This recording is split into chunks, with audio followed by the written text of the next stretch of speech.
What up, everybody? Good morning and a very happy Thursday to you all. DK Show coming to you from the TDS Sports Talk Studios this morning. A big thanks for tuning in, however, wherever you're tuning in from. If it's on those radio dials, 105.1 FM, 790 AM. Also, streaming online, sportstalk1051.com. You got the video streams up and rolling on YouTube, Facebook, Instagram, Twitch. Don't forget, you can put us up on your TV too. If you got one of those TVs where you could download the apps, like pretty much all of them are now, just download that YouTube app and look us up, and boom, right there. Have it up there. Your phones, tablets, computers, all that good stuff. But a big thanks again for making us a part of your start. If you are up and rolling here this morning, what do we got on our game plan for us? Well, not a good night for Brewers again. Brewers falling to the Cubs 4-3, which means the Cubs win the series and they now win the season series, which is significant in the part that if the Brewers and the Cubs do finish this regular season with the same records, Cubbies will own the tiebreaker. Jacob Mizz getting the loss, his second loss of the season, going 4-2 now. But the Mizz going just 4 innings last night, and it was that third inning where had some control issues. Bases loaded, and then Michael Busch clearing the bases with a 3-run double, and that was almost enough there. Cubbies tacking on another run in the 8th. Brewers tried to chip away 3 in the 9th. Thanks to Jansen with the 2-out RBI, but not able to at least tie it up in the 9th inning there. So Brewers falling after jumping out to a 1-0 lead last night against Colin Ray, their former starting pitcher. But we got another game to wrap up this series against the Cubs this afternoon, and it's going to be another tough one here for the Brewers. Brewers offense. Imanaga is going to be going up for the Cubbies this afternoon. First pitch 1:20 for the Brew Crew.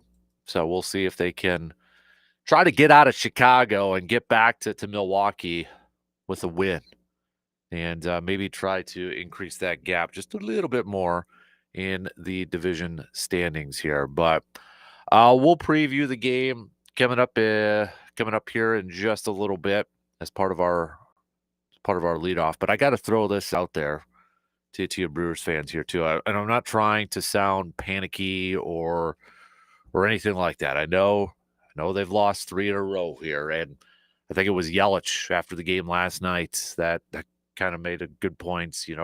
Won 14 in a row, or it might have been Woodruff the other day. But you win 14 in a row, and now you lose 3 in a row. It's like maybe kind of panicky or such, but I want to kind of go with the Mizz route here. Are you a little concerned from what we have seen from Jacob Mizz, not just from last night's game, but you go to the game prior, his first game since coming off the injured list? He only went 1 1/3. Are you a little concerned from what you have seen from the Mizz as of late, especially if you were listening or watching in that 3rd inning? It was evident the man had some control issues. I mean, some of those batters up there, I don't know if they saw their life flash before their eyes, though, but can you imagine high 90s, 100 miles an hour, and they're cutting inside there and maybe even getting a little high inside and coming right at your ear hole in a few of those pitches? I mean, there was some control issues from the Mizz last night. Pat Murphy, after the game, talking a little bit about it, and he thinks it's all mental. Saying if you watch it, if you look at the Mizz, it's nothing really mechanical and such, but he thinks it's mental. And Murphy kind of calling it out a little bit with the Mizz, saying, quote, I mean, Mizz's start, that's not good enough. He lost his, whatever you want to call it, focus. That's not good enough. He's right. He's right. He's absolutely right. Pat Murphy also going on to say it's definitely mental. There's nothing wrong with his levers. You know what I mean? He lost it. The situation got away from him. Mizz afterwards saying too that I think the easiest part is going back to what I know and trusting my stuff. It'll come. It'll be. You just have to weather the storm and ride the roller coaster of games. Yelich also saying after the game last night, if everybody thought we were going to go undefeated the rest of the season, then you don't watch baseball. This is part of the baseball season. Things don't go your way all the time. We are a very good baseball team, and we're very resilient. We're not happy that we lost tonight, but we're overall pretty happy with how we competed. I think he was kind of referring to Brewers showing some fight at the end and nearly maybe getting another comeback win at the end there. But close doesn't count in baseball standings and such. So, but are you a little concerned from what you have seen from these last two outings from Jacob Mizz? Or maybe you kind of have the mindset, hey, he's young, he's a rookie. These are big games. These are big moments. These are learning opportunities. Literally, you got to take the growing pains that comes with a younger arm and a younger player like Mizz. Maybe that's the mindset. Where are you at on this? So, want to hear from you, Brewers fans. Start to hit me up with those texts or comment on the video streams. That number again to text us on the Shoe Doctors bullpen line, 715-830-1912. Again, comment on the video streams on YouTube, Facebook, Instagram, Twitch, and such. But curious to get your thoughts on where you're at with this, Brewers fans. So we'll talk plenty of Brewers. Hit that up and look ahead to Quinn Priester's start for the Crew, where he'll be looking for his 11th win this afternoon. Packers will be back at practice, joint practice with the Seattle Seahawks, and the last preseason practice before they get their preseason game in Saturday afternoon. So I want to play a little game that I am going to call Packers Poker. All right. And kind of thought of this after I was reading our good friend Rob Demovsky's piece, his latest piece on the Packers and such, and it kind of talks about Matthew Golden and how impressive Matthew Golden has been so far this season. But then it kind of goes into the pressure maybe on the previous first-round picks from the Packers, and are they going to be able to make that jump this year? And I love Rob's opening of his piece. So this is what a first-round pick is supposed to look like. Forgive Green Bay Packers followers for not quite knowing that Matthew Golden, the number 23 pick in this year's draft, could walk right in and make play after play after play. And why would they? First-rounders Quay Walker and Devontae Wyatt didn't do that in 2022. Lucas Van Ness didn't do that in 2023. And Jordan Morgan barely even played last season. So while Golden has been one of the standouts of training camp, the Packers are still hoping their previous four first-round picks can fall into the better late than never category when it comes to finally seeing major contributions from some of general manager Brian Gutekunst's recent underachieving picks. I think he hit it on the head, didn't he? So, as I was reading this a little bit, if you had to, so I'm going to call this again Packers Poker. If you had to put your chips on the table and place your bets and push them in the middle, looking at these guys, we've highlighted different guys, looking at maybe some of these first rounders. If you had to place your bets on who you think, or who you're most confident in to kind of make that jump this year, who would you be placing your bets on? So maybe let's come up with a list of players first, and I'm going to count on you to help me out with this, okay? I say we throw Lucas Van Ness in there. We throw Quay Walker in there. We throw Devontae Wyatt in there. If you want to throw Jordan Morgan in there, let's do it. But should we put anybody else in there? Rashawn Gary, perhaps? Should we put him on there? Like Kenny Clark, or who else should we add to this list outside of maybe the recent first round picks? Or maybe you already know your guy and you're like, this is who I'm pushing all my chips in. I'm betting the house on. I'm betting my pot on. This is who I'm going to be, or this is who I'm going to bet on. You got to pick one.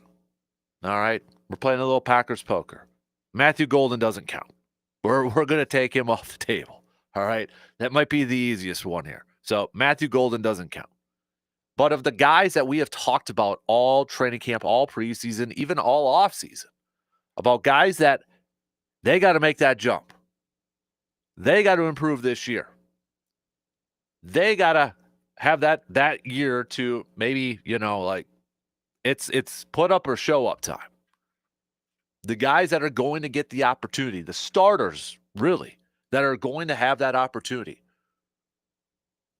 Who is the one that you're going to be pushing your Packer chips in and saying, you know what, this is the guy I'm going to bet on that makes that leap this year, that's going to make that jump this year, that's going to have that good season, that really good season. Got to pick one and make the case. Tell me why, too, okay? Tell me why. I'm curious to get your thoughts on that. So start to hit me up with those. We'll get to those coming up a little bit later, but I want to give you some time to give me your thoughts on that.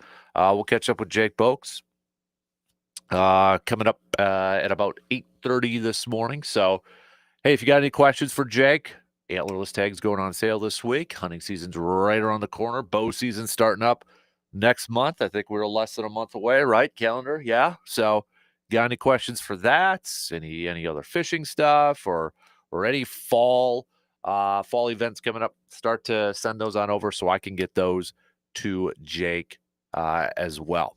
So we'll hit that up. Best of luck to all the high school football teams who are going to be kicking off their season tonight. So best of luck to everybody. I know we got some games starting tonight and some starting tomorrow and such, but best of luck to all the teams out there that are going to be hitting the football fields tonight. So let's get things going here this morning, though, shall we? Let's jump right into it on the leadoff. We'll talk a little Brewers. Brewers falling last night to the Cubbies. Cubbies win the season series, which means they get the tiebreaker if it comes to that. Got another game tonight, though. So, this afternoon. We'll look at that. Can Quinn Priester kind of right the ship here for the Brewers? But I want to know, are you a little concerned about Jacob Mizz? Are you a little concerned about that? From what you have seen, not just from last night's game, but add in the other game that he had, his first start since coming off the IL, where he only lasted an inning and a third. Or are you like, you know what? Dude's a youngster. It's the growing pains. Got to go through it. Let me know your thoughts, all right? Let's take our first break, and then we'll get the leadoff going here this morning. So I want to hear from you, people. Text me. Comment on the video streams. I want your opinions. I want your thoughts. First break. We'll be back after these quick words.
When it comes to fresh quality meats, the first stop is always at Mike's Star Market on the west side in Eau Claire. Their brats, their snack sticks, steaks.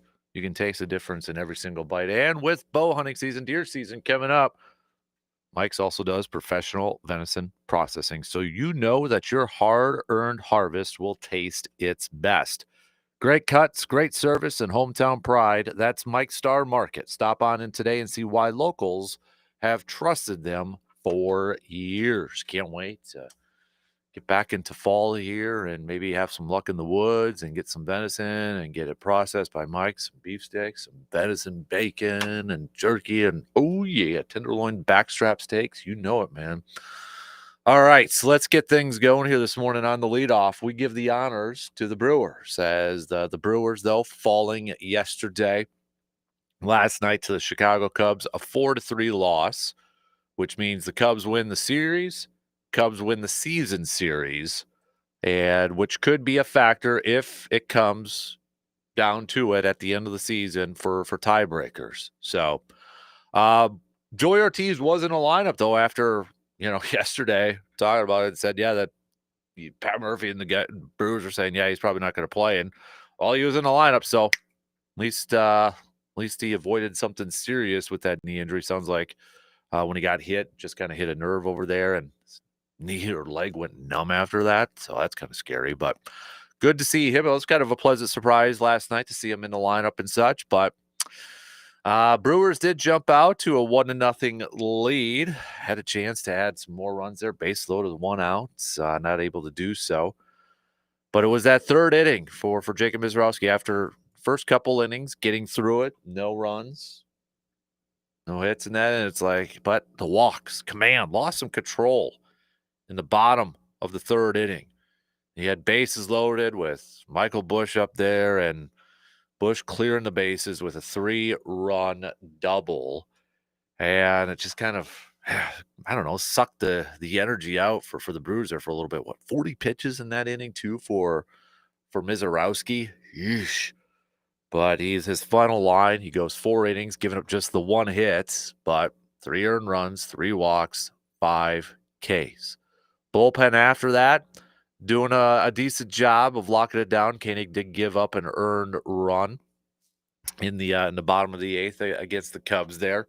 Brewers tried to claw back, had a chance in the bottom of the 9th the top of the 9th after putting up a run and had runners on, and just couldn't get them across the board to at least potentially force extra innings. Who knows if the Cubbies would have been able to do anything in the bottom of the 9th there, but nonetheless, comeback falling short for the Brewers. Mizz picks up his second loss of the season. Colin Ray picking up his 10th win of the season to improve to 10-5 for the Cubs this year. Brewers just 6 total hits, and 3 of them coming from Bryce Terang. Half of them coming from Bryce Terang. Terang close to hitting a home run too in a night that, with the wind, it was going to be tough. But Shaw picking up that home run in the 8th was the lone home run last night between these two teams. But going to Mizz, the question out there is there a little bit of a concern with what you have seen from Jacob Mizz from the last couple of outings? Pat Murphy saying he believes it's a mental thing. He said after the game, quote, that let me bring it up here. It's definitely mental, he said. There's nothing wrong with his levers. You know what I mean? He lost it. The situation got away from him. A little bit earlier, too, he, in typical Pat Murphy fashion, open and honest about the performance of some players, and in this case, Jacob Mizz, saying, quote, I mean, Mizz's start, that's not good enough. He lost his, whatever you want to call it, focus. That's not good enough. So you look at Mizz performance last night, and then you look at his performance back on the 15th against the Reds, his first start coming off the injured list. Is there a little bit of a concern level for you, or do you think, no, that's just 2 games here? I mean, let's kind of break it down here a little bit. from all the games that we have seen from Mizz so far. June, he pitched just amazing, right? First 3 games, 3-0, 1.13 ERA. That was his numbers for his first 3 games to begin his career, the month of June. July, in 4 games, he was 1-1 with a 4.15 ERA. Now, to begin July, it was that game against the Mets where he went 3 2/3 and he gave up 5 earned runs. That was kind of like, oh boy. But he bounced back against the Dodgers on the 8th, where he went 6 innings, gave up that 1 earned run, the Kershaw game, right? 12 strikeouts in that game. And was probably the game that got him to the All-Star game after everybody else turned it down. But since the All-Star break, the 22nd against Seattle, he just goes 3 2/3, 3 hits, no earned runs, 7 strikeouts, a little bit of a planned shorter start. Then the Cubs on the 28th, 4 innings, 3 hits, 2 earned runs, 2 walks, 7 strikeouts. No decisions on each of those games. And then in August, the Reds game, 1 1/3, 4 hits, 5 earned runs, 3 strikeouts, 3 walks. And then last night, 4 innings, 1 hit, 3 earned runs, 3 walks, 5 strikeouts. So, post All-Star numbers for Jacob Mizz, 6.92 ERA in 4 games. Pre-All-Star Jacob Mizz, 2.81. So pre-All-Star, he played in 5 games, 4-1 record with a 2.81 ERA. 25 2/3 innings pitched. 5 games.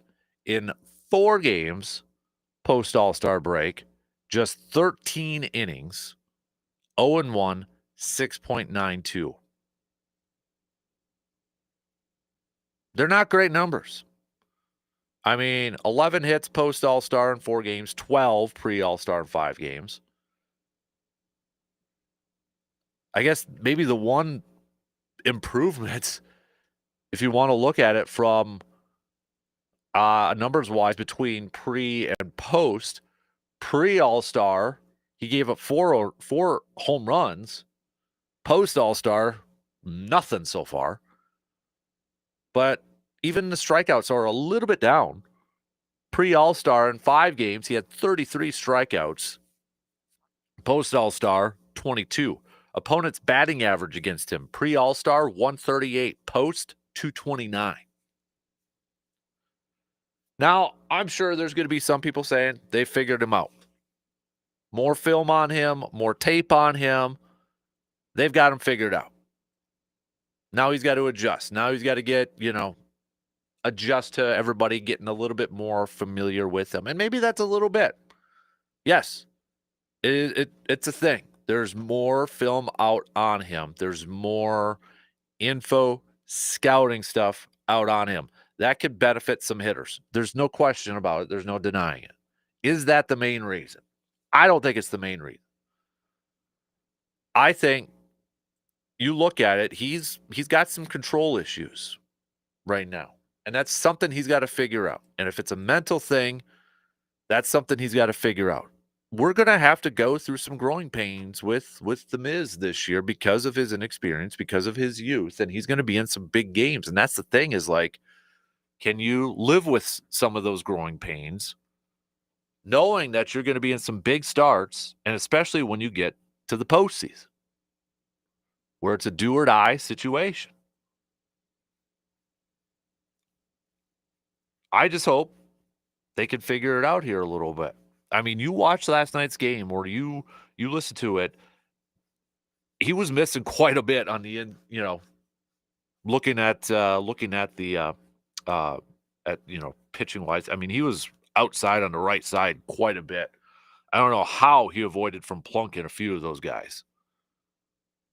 High and away. And if it is an emotional thing, if it is a mental thing like Pat Murphy insinuated last night, they got to figure it out. They got to figure it out how to just kind of get him so where it's not affecting him mentally. Anybody who's played sports at whatever level, what type of sport, the mental part of playing a game is one of the most, I think, overlooked, underrated aspects from people in a sense. But if you've played it, you know how important it is. Like I've always said, I have a crappy mental game. Crappy mental game. Especially when it came to golf. One bad shot, I'm in my head. I'm one of those that I can't let it go. It's bothering me. I have a poo-poo mental game. Now, a lot of these pros, why are they pros? Because they have amazing mental games. Their ability to just move on, forget about it, is superb. And I truly believe it's one of the factors that is a huge difference between athletes who are pros and players who don't make it. You have to be able to have an insanely good mental game in a lot of different sports too. You know, a quarterback throws a pick, forget about it. You hear Matt LaFleur and you hear the Packers talk a lot about Jordan Love and his ability to just kind of like move on from a bad play and not let it fester and not let it bother him. Those are what separates really good athletes and pro athletes from those who don't really make it, outside of, just pure straight up talent though too. We know Mizz has the talent. Maybe one of those final steps for him is just having to figure out that mental part of it, to move on from a bad pitch, to kind of reset. And that's the correct, difficult thing about being a pitcher. I would have to imagine in Wrigley, you got the crowd going nuts, trying to make it more difficult on you. You're on the pitcher's mound, one of the loneliest places in the entire sports world where all the eyes are on you. You're what, 23, 24, however old he is, young, low 20s, and you're struggling a little bit. It don't get any easier after the first batter you walk or after the, second, third inside pitch you're throwing and almost nearly taking a guy's head off. It starts to eat at you a little bit more. We're all human. It's going to happen. So are we a little concerned? I mean, I think it's fair to say, yeah. I am. I'm a little concerned. Now, I'm not saying world's on fire. Brewers are in major trouble. Panic. Push the panic button. Push that big red button.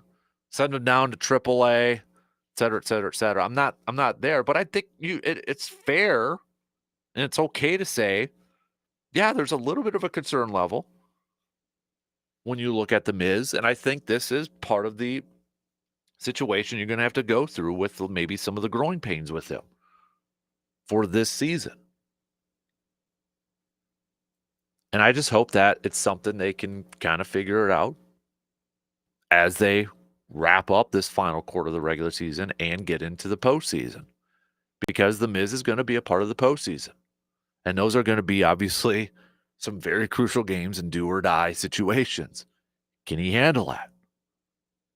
Is he going to be mentally prepared for that? Now, the thing that I think works in Mizz's favor and something that maybe he can rely on and go back on, look at the starts that the guy has already had.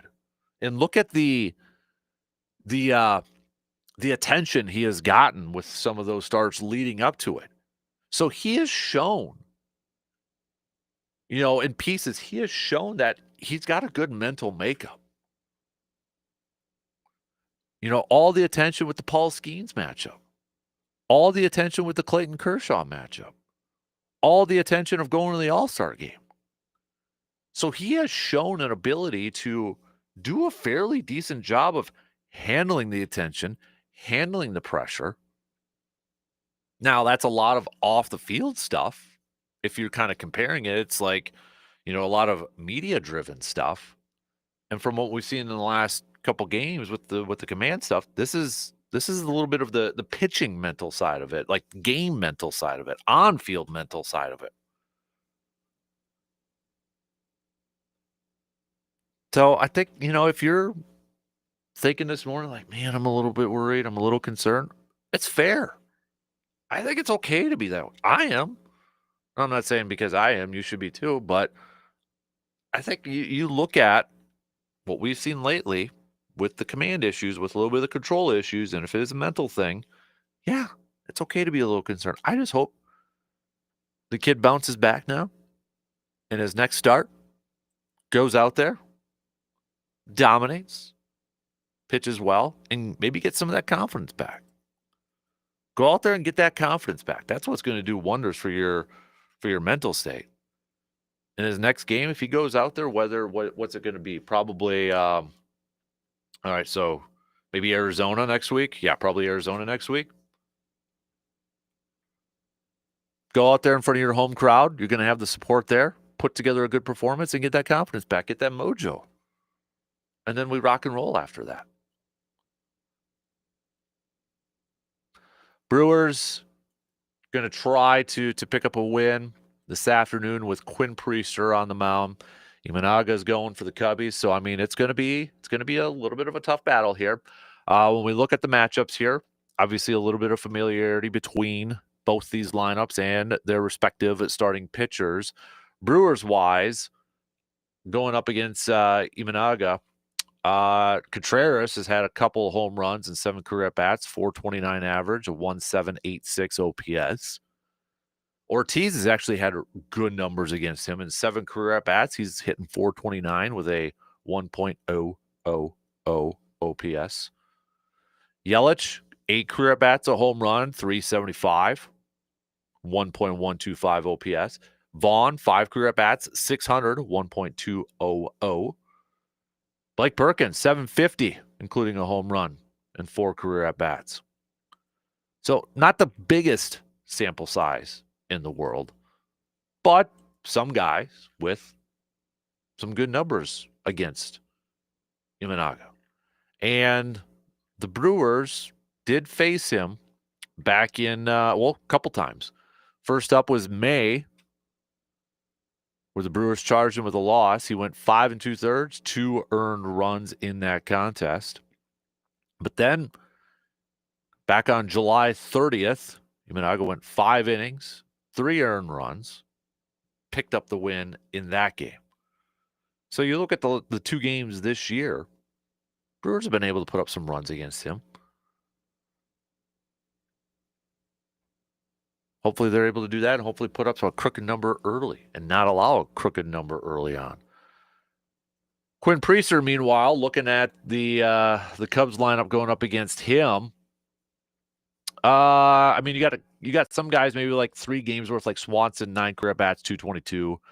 Suzuki, 8 career bats, 375, including a home run. Ian Happ, 5 career bats, 400. Nico Horner, 8 career bats, 500. Shaw, 2 career bats, 500. So, I mean, that's kind of where everything's at. Again, not the greatest amount of game experience between these 2 lineups and these 2 starting pitchers, but you look at Quinn Priester, and I'm just double checking. Did he play the yeah, so back on May 2nd, Quinn Priester went up against the Cubbies, and this was, I mean, it wasn't a great game for Quinn Priester. 4 1/3, 7 earned runs, including a couple of home runs back on May 2nd. And back on July 29th, though, he went up against the Cubbies, picked up the win, 5 2/3, 2 earned runs. So a little bit of a mixed bag between the 2 starts.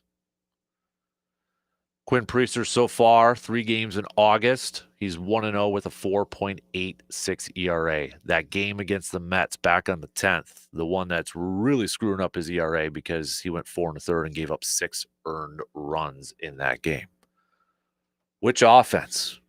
Which offense is going to be the offense that can help out their starting pitcher today the most? Maybe put up that crooked number early on in the game. That's going to be a big key, I think, for today's game.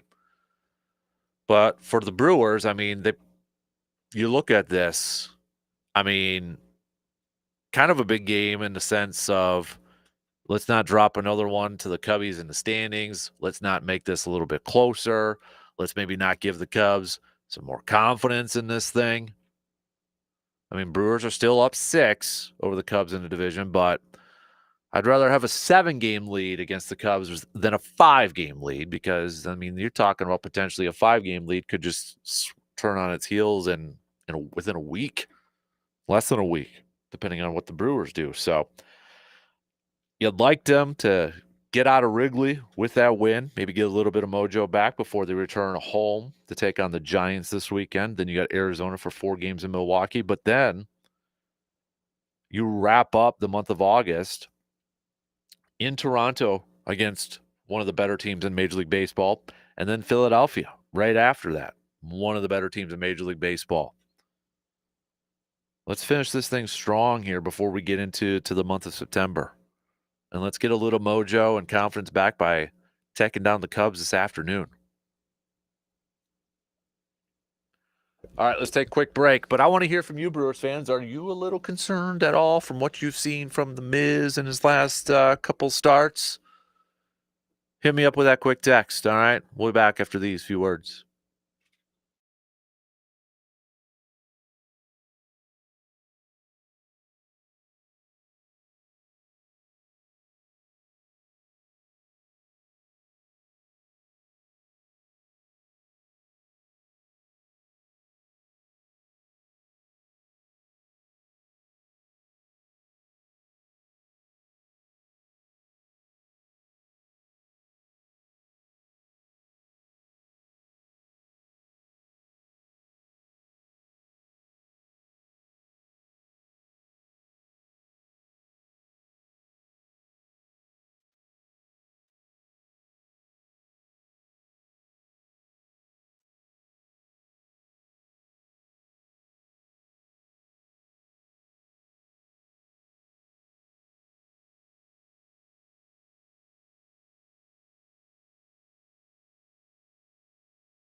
You know, when it comes to your home or maybe your workspace, your office, nothing changes the look and feel quite like some new flooring. And I can tell you from my experience, when I needed quality service and a team that I could trust, we went on over to Carpet City Flooring Center right here in Eau Claire. They've got it all: carpet, luxury vinyl planks, tile, you name it. And it's not just about the huge selection, it's the way their team takes the time to listen to help you find the perfect fit for your style, your needs, and your budget. From the moment you walk on in, you'll feel at ease. And when it's time for installation, their professionals handle it with care, precision, and respect for your home. If you've been thinking about updating your floors, hey, now's the time. Stop on in at Carpet City Flooring Center in Eau Claire and see for yourself why they are the place to trust for flooring done right. Carpet City Flooring Center, they will floor you with service, selection, and savings. I know I posted this up on the Sports Talk Facebook page the other day, but I'm curious if anybody's going over to La Crosse at all these next few days. Any fishermen checking out the Pro Guide Bassmaster Elite tournament that's going on? I'm watching a live stream right now of it, getting ready to send the boats all out there. I'll tell you, as a kid, I always kind of wanted to be like a pro fisherman, a pro bass fisherman. I was a member of BASS and such. Big Bill Dance fan. Still a big Bill Dance fan. But no, it's kind of cool. I wish I could get on over there and check this out and such. But yeah, they're on the Mississippi River, getting ready, getting set for day one of the Bassmaster Elite tournaments going on right now. So kind of cool. Kind of cool. I think there's another one coming up in September. I'll have to double check that over in La Crosse in the Mississippi. I'll have to double check that. But no, if you want to check it out and such, it looks like they're doing some interviews in that. But I think they launched the boats here at 7. So pretty cool. All right, a few texts to catch up on here. David says definitely a little concerned about Jacob Mizorowski. Looking at his last few starts, he has had some issues with the control and the command. Hopefully, it's something he can figure out because we definitely need pre-All-Star Mizorowski for the playoffs. Excuse me. Brian with a text also saying he's concerned about Mizorowski, especially if it's the mental side of things. If he's getting too in his head with these big games, what's he going to do when it's the postseason? Craig says a little bit concerned, but not panicking about Mizorowski yet. Kind of what you said. I think we have to live with the growing pains from the youngster. He will continue to improve and become better as his career continues. John saying about the Brewers, definitely not panicking, but not liking what I'm seeing right now. I just hope that they can get the win today and not continue to give the Cubs more confidence in the Cubs go and on this amazing run in the final month and end up winning the division. Yeah, I mean, obviously got a lot of baseball to be playing or left to be played and such, but you definitely hope that, unless you're a Cubs fan, but Brewers-wise, you hope maybe this isn't a series where the Cubs kind of start to figure it out and kind of get into a little bit of a groove and head into that postseason riding high, riding with a lot of confidence and such. So we'll see. First pitch today, 1:20. Again, Quinn Priester is going to be on the mound for the Crew. Imanaga is going for the Cubbies. Coverage will begin at about 35 minutes before. So you can tune in on your radio dials, 105.1 FM, 790 AM for the final Brewers-Cubs game for the regular season. Then returning home to face the Giants for 3 games for a weekend series. And then the Diamondbacks are coming over for a 4-day stay.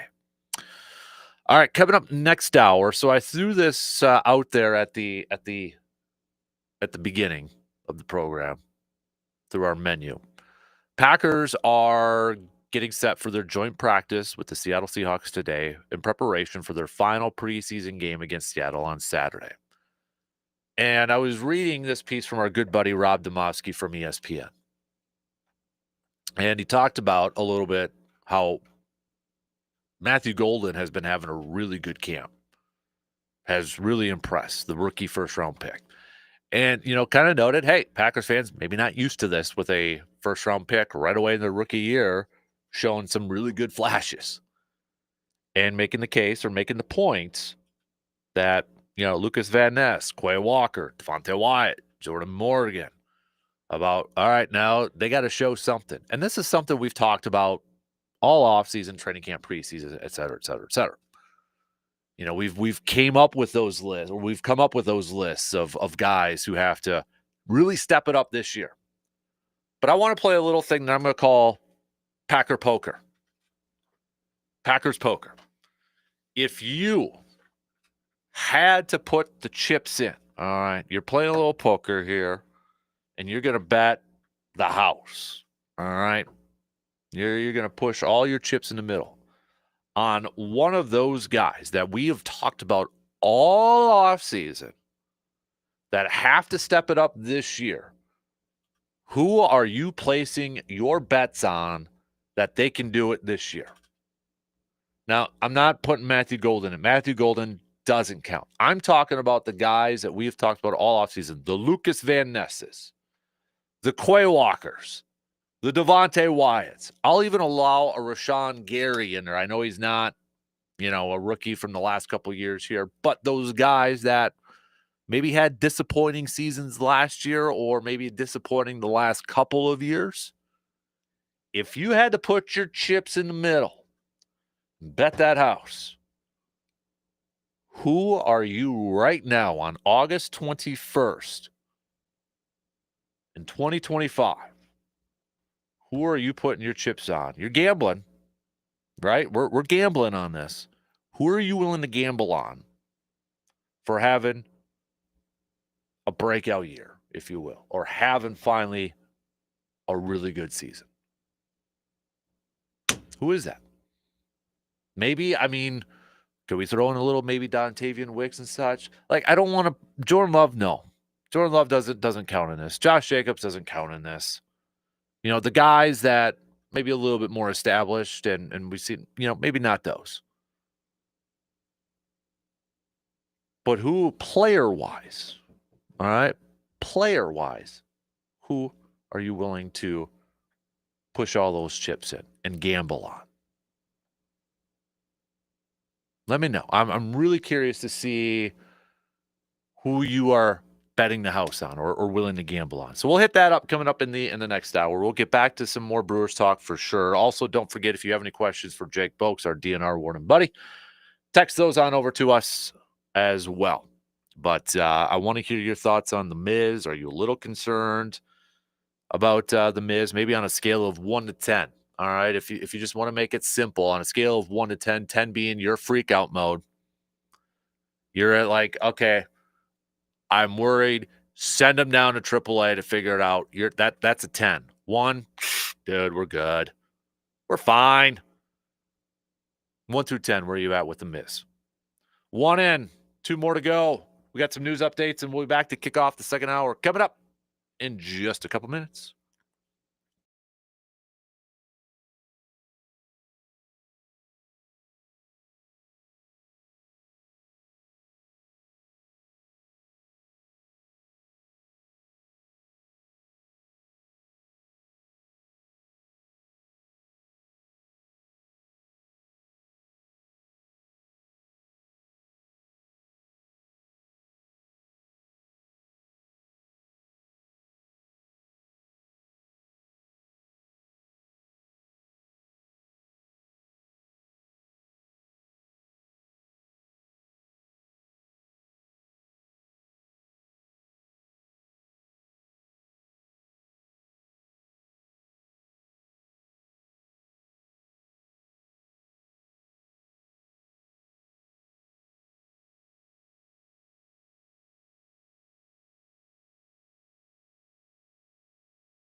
Here we go. Second hour kicking off right now.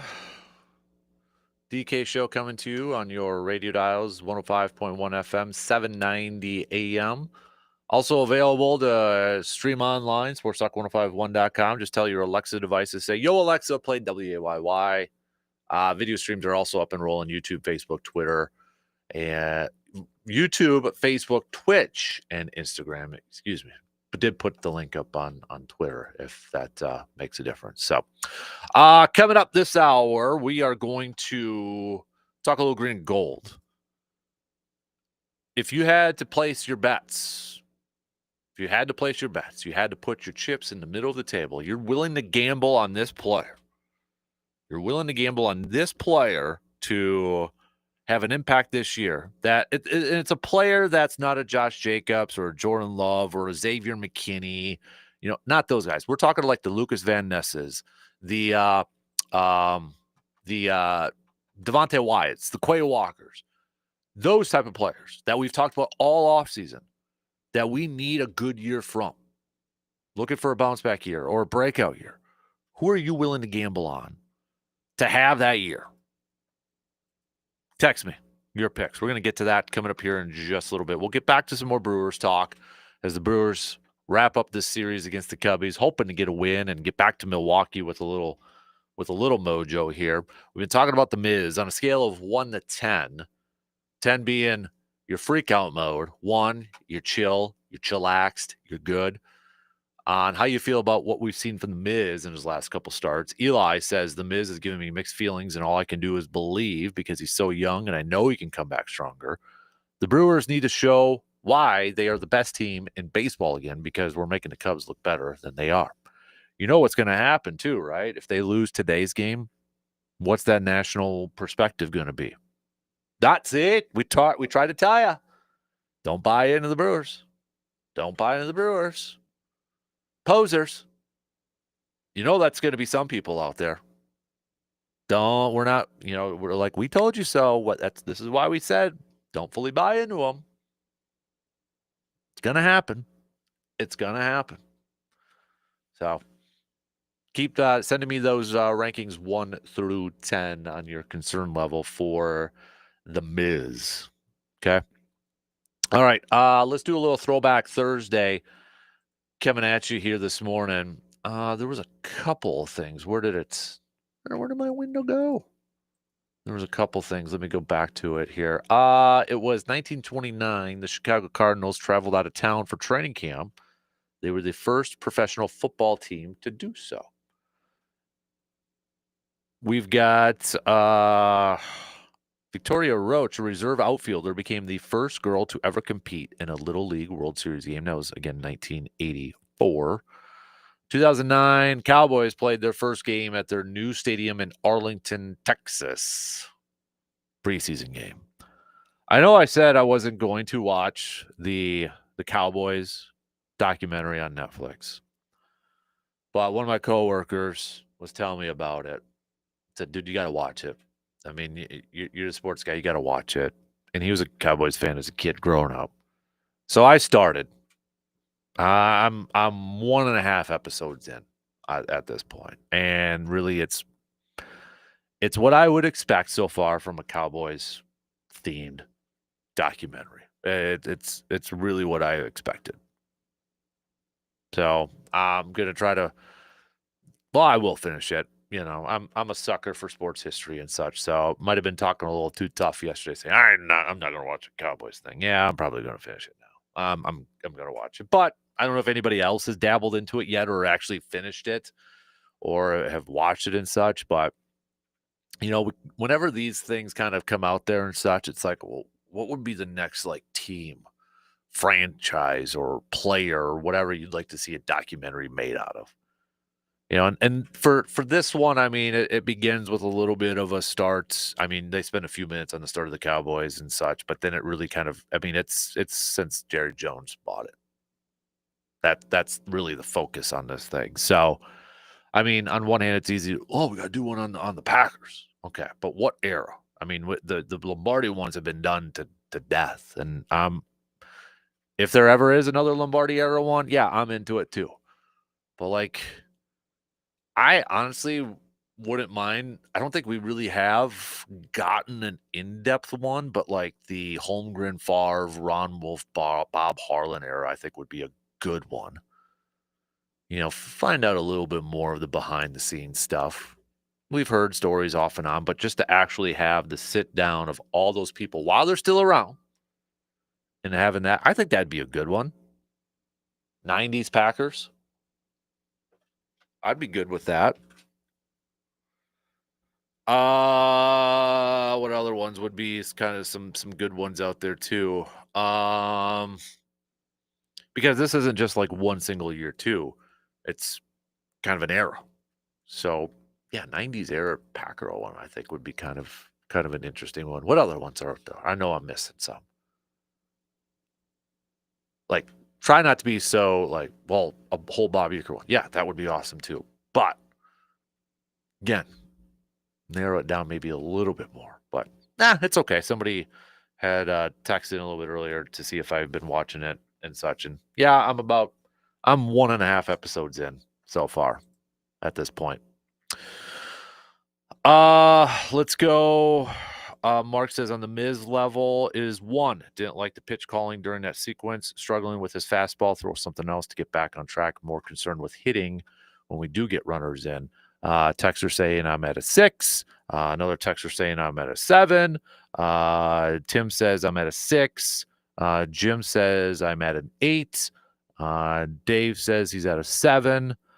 Andy says he's at a 5. And then another Chris here says he's at a 6. So wide majority between probably about averaging between 6 and 7, and then we got just one over there. So let's go. All right. I want to talk a little Packers here. So to reset what I'm looking for, the player that you're willing to bet all the chips on in for having a bounce back year. I'm looking for like a Lucas Van Ness type player, Devontae Wyatt, a Quay Walker, or maybe a Rashawn Gary, that sort of thing. C-Bomb, I'm not sure if you're, but that your answer doesn't really answer the question. But the player that you are willing to put your chips in the middle, you're willing to gamble on having a really good and stay away from the Jordan Loves, the Josh Jacobs, the Xavier McKinney's. I'm not looking for those guys. I'm looking for the guys that we have probably vented about, questioned about all offseason, preseason, training camp. Got quite a few answers already, so keep sending those on over. See if we have kind of a common player. All right? There's no right or wrong answer in this, but I'm just kind of curious to see from our listener base to see if there's that one player that has a majority in terms of the confidence level that they have in gambling on this one player. All right, let's take a quick break, and then we'll reset it and get into a little green and gold chats coming up in just a few minutes.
Hy-Vee and Eau Claire makes grocery shopping simple. You'll find fresh produce, quality meats, a full-service deli, and bakery with something for everyone. There's a wide selection of everyday essentials and plenty of ready-to-eat options when you are short on time.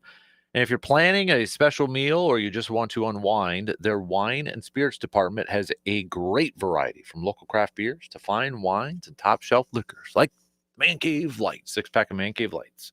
It's everything you need in one stop, whether you're planning a big meal or just picking up a few items like some Dan Good burgers. See the difference today by shopping at Hy-Vee in Eau Claire.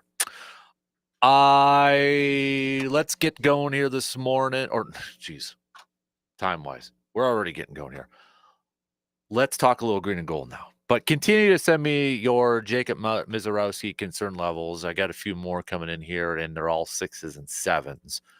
So it looks like a lot of you, majority wide majority of you, at least have some sort of concern level with the Mizz right now. So we'll get back to some more Brewers talk coming up here in just a little bit. But I want to switch gears here, talking a little green and gold to the Packers. We'll have a scrimmage, joint practice, not scrimmage, a joint practice with the Seahawks today, final one, and then the final preseason game coming up on Saturday. So, I mean, this is going to be the last impression for a lot of these guys that are going to try to make the roster and such, and et cetera, et cetera, et cetera. But when it comes to the players that we know are going to be on this roster and perhaps even starters or have big roles on this team, we know there are quite a few guys that we're looking for bounce back years, breakout years, however you want to describe them. We've talked about them all off season, right? All preseason and training camp. And the list is still the same. It's the Lucas Van Nesses, it's the Devontae Wyatts, the Quay Walkers. You could throw in a little Rashawn Gary and such. Maybe a Musgrave on there too. But if you were to, and I'm calling this Packers poker, or we could call it like Packer gambling. I don't know, Packers poker. You had to put your chips in the middle. You had to bet the house. You had to like put them all in the middle, and you had to gamble on this one player. The one player that you think is going to have a breakout year or is going to surprise a lot of people or have that really good year that we have been begging for a couple years or for a few years. Who is that player that you're willing to bet on? And this comes from, because I was reading, and it's a really good piece if you want to check it out, from our good friend Rob Demoski from ESPN, who covers the Packers. And it was a piece he wrote yesterday saying pressures on Packers Walker, Wyatt, Van Ness, Morgan. And I love how he opens up the piece by saying, so this is what a first-round pick is supposed to look like. Forgive Packers followers for not quite knowing that Matthew Golden, the number 23 pick in this year's draft, could walk right in and make play after play after play. And why would they? First rounders Quay Walker and Devontae Wyatt didn't do that in 2022. Lucas Van Ness didn't do that in 2023. And Jordan Morgan barely even played last season. So while Golden has been one of the standouts of training camp, the Packers are still hoping their previous 4 first-round picks can fall into the better late than never category when it comes to finally seeing major contributions from some of General Manager Brian Gutekunst's recent underachieving picks. I think Rob hit it on the head. I think he hit it on the head for what a lot of Packers fans have been saying about their first-round picks over the years. I don't think he said anything too out there, right? So if we added those guys, those former first-round picks, but maybe we throw in a Rashawn Gary, we could throw in a Luke Musgrave. We could throw in maybe some other guys. Stay away from the Loves. Stay away from the Josh Jacobs. Stay away from the Xavier McKinneys.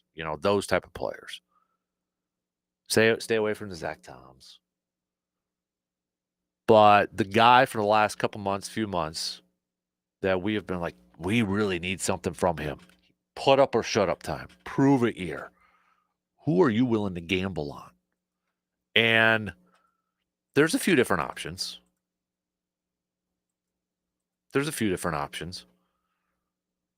Lucas Van Ness is probably the guy I mean, if we had to rank them in terms of the player that a lot of Packers fans are probably like really saying, dude has to have a year this year.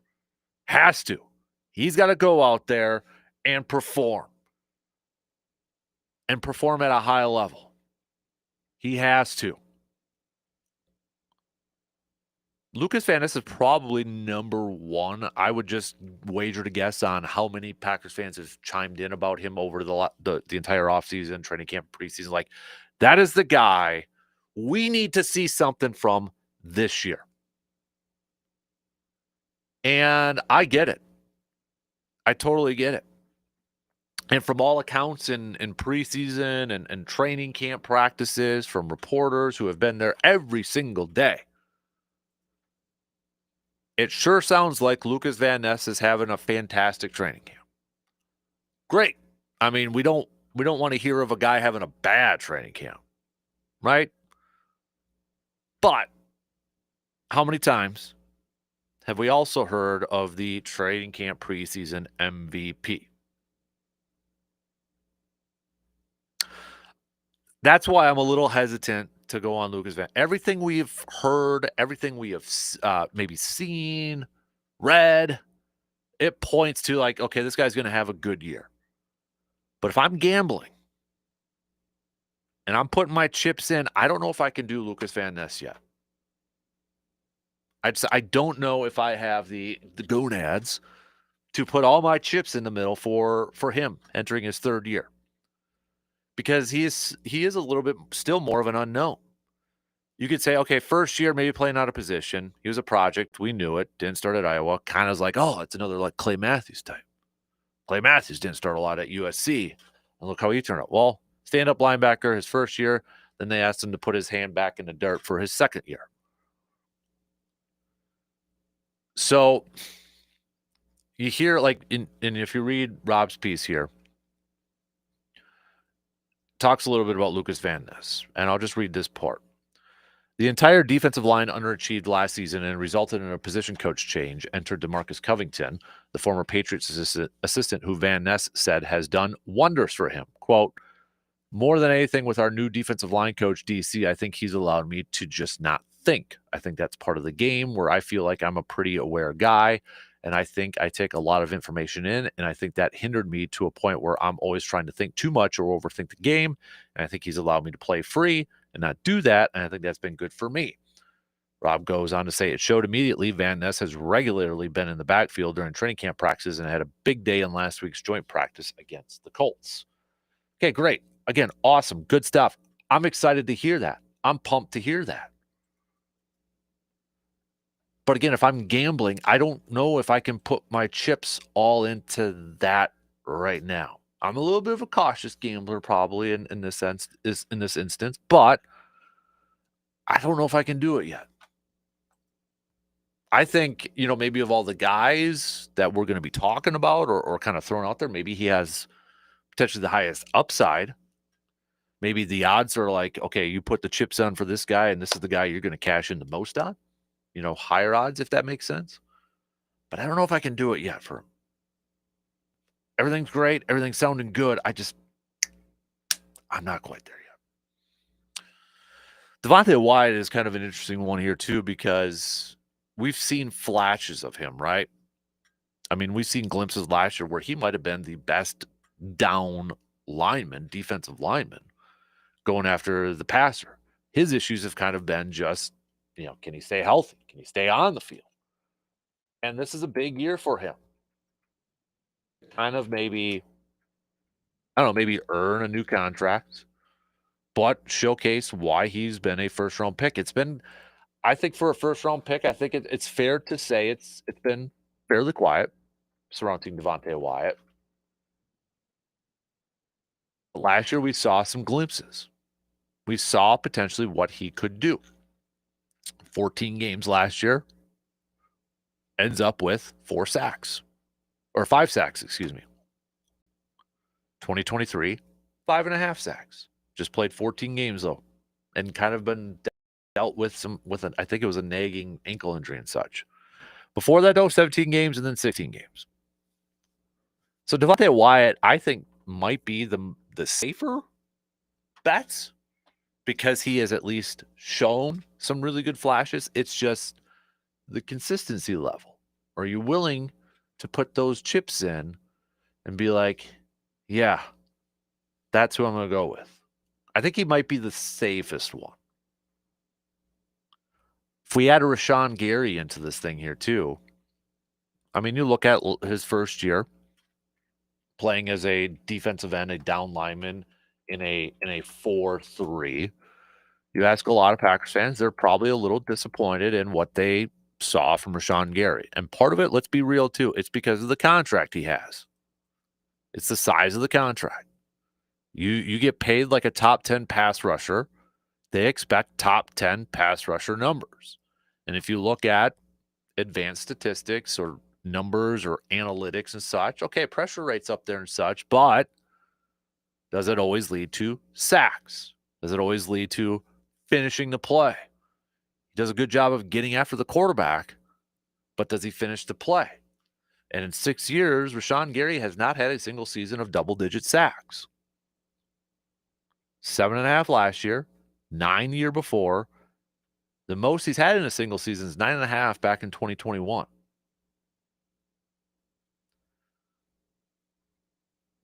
I don't know if I'm going to put all my chips on for Rashawn Gary either. If I had to put my chips on somebody, and I'm kind of going in the middle of the road potentially on this one, where the odds are probably, if we had to put some odds on this thing, probably in the middle where, okay, if Devontae's maybe got the safest odds and maybe Lucas Van Ness has the longest odds, maybe I'm going a little bit of a middle of the road with this one. I think I'm going to go Quay Walker, though. Now, Quay Walker, again, has shown flashes, specifically a couple games last year. He has shown that. He had that stretch of games, was it like San Francisco and Miami, the Thanksgiving stretch, where it's like, okay, we see it now. We get it. And we hear about how great he practices, how great, he is in that behind the scenes. Xavier McKinney is saying he could be the best linebacker in football. I mean, they love him. Teammates, coaches, the organization loves what they have in him. The biggest thing has just been the consistency level from him. Can he put it all together? Can year 4 be the year that it just finally comes in?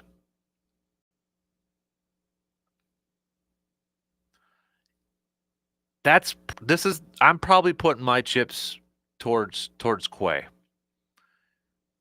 Because and this is just a gut thing, and it's just kind of a mindset thing. But this is who I feel like if I had to gamble on somebody, like I'm being forced, you have to pick somebody, Dan, that you're willing to say that you're willing to put some chips out there saying they're going to have that year, that really good year, that breakout year. I'm going to go Quay. Part of it is second year under Jeff Hafley. I'm expecting overall improvement on the defensive front, defensive line. Second year with Edgerrin Cooper. Him affecting plays and being a good player on the field is going to, I think, in turn, help a guy like Quay Walker.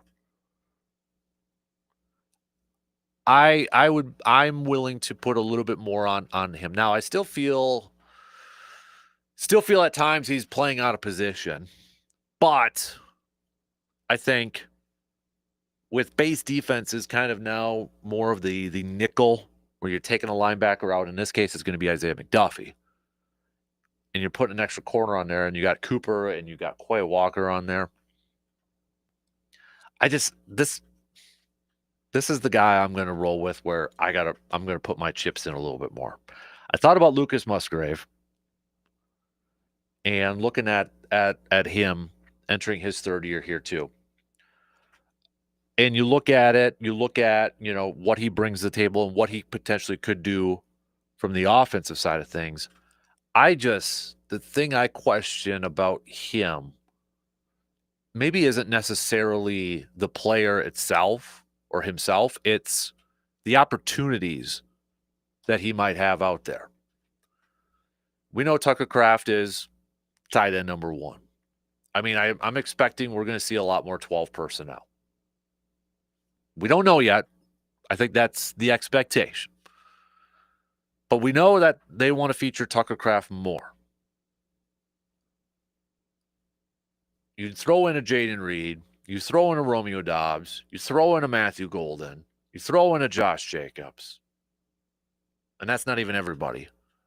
The only thing that hedges me from putting my chips all in on Luke Musgrave is just simply opportunity. How much of an opportunity is he going to get? And for a lot of people who have picked Luke Musgrave, what would be like a fair line for Luke Musgrave, or a fair expectation for Luke Musgrave this year? Is it just 300 receiving yards and a few touchdowns? But he's had a few big impact plays running down the seam? Or is it, hey, no, I'm expecting 700 yards from the guy and 8 touchdowns, being a red zone threat? Like, where's a fair expectation when it comes to Luke Musgrave? Because the thing that worries me just a little bit is he going to get enough opportunity? Again, we all expect that they're going to run more 2 tight end sets. But will they? Do you have confidence that they will? That to me is what's hedging my bet a little bit on that one. Because they still are going to want to give it to Josh Jacobs. They're going to want to, they've constantly said they want to feature Tucker Kraft more. You throw in Jaden Reed, they're probably going to want to really get Matthew Golden going. Romeo Doubs is in there, et cetera, et cetera, et cetera. I worry a little bit on the opportunities that are going to be available for him. Jordan Morgan, we could throw him in there, and he's a hard one to gauge in terms of chips here, because rookie last year, barely got to see him. And so far, if we just look at preseason numbers and such, he's a little bit easier to kind of assess how he has done in preseason, because he's played a little bit more than a lot of these guys. And you can kind of look at his numbers, not giving up any pressures, not having any penalties. His pass blocking grade from Pro Football Focus is elite. But we don't know if he's going to be the starter or not. Are they going to hand him the left tackle starting job? Or is it going to go to Rasheed Walker? And Morgan maybe kicks inside. Or he's the primary backup because he can play multiple spots.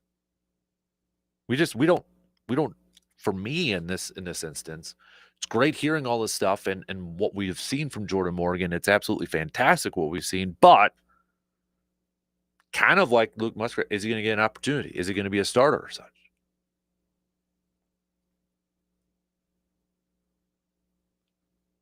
So looking at some of these guys that we have really been, hitting the table, talking about, maybe venting about, or calling out, saying, now is the time. Now is the time. Of all those guys that you are willing, that you are most comfortable in gambling on, to have that year, to have that really big year or that breakout year, who is it? I guess for me, again, if I'm being forced to do this, like, dude, Dan, you gotta put your chips on one player. We're forcing you to do this, and this is your list of guys. Who are you doing it for? I'm probably going Quay. I'll tell you, like, honestly, I want to pick Van Ness. I really do. I want to pick Lucas Van Ness. Like, that's almost where my heart's at. I want to pick him. I love the stuff that I'm hearing. I love the stuff that I'm seeing and reading I just can't trust it yet. I can't trust it yet because I haven't seen it in a real game. I haven't seen it in a regular season game. I love what I'm hearing, and I know, gambling and playing a little poker is based off of, taking those risks and projecting a little bit. I can't do it yet with Van Ness. I can't.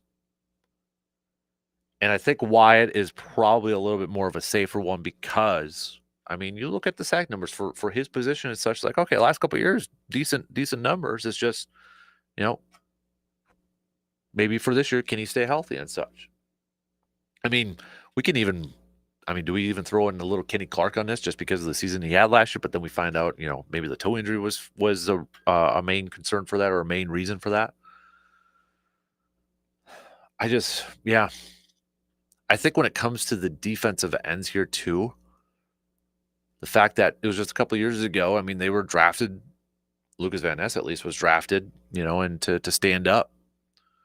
Sean Gary was drafted a few years ago as a linebacker, as an edge rusher. Can he fully this year transition into that 4-3 defensive end?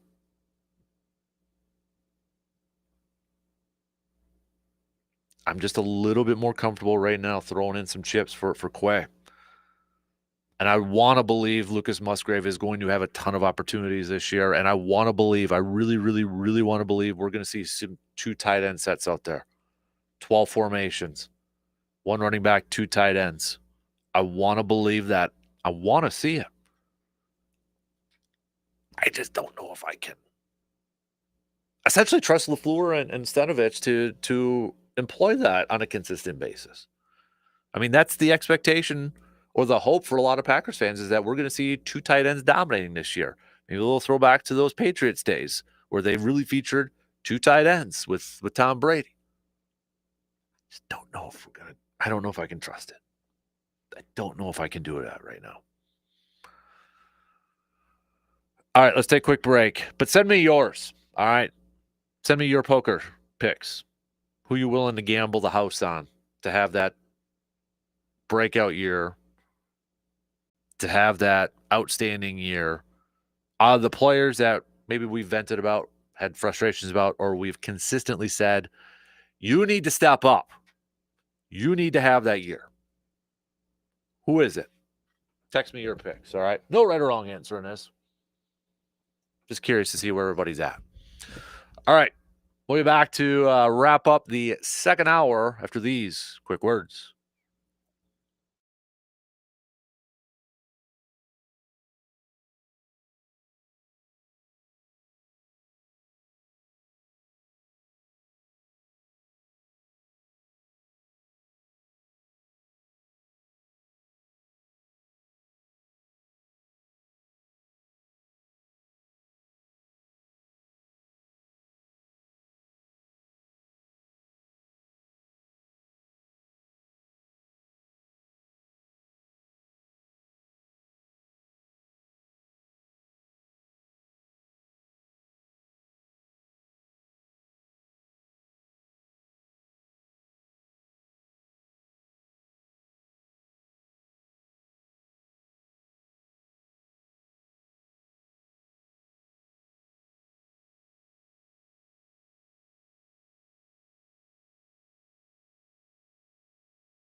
If you're looking for a great spot to relax, grab a bite to eat, and enjoy some good company, you've got to check out the VFW Post 305, located in Eau Claire on Star Avenue. It's the kind of place where the food is tasty, the drinks are cold, and the atmosphere feels like home.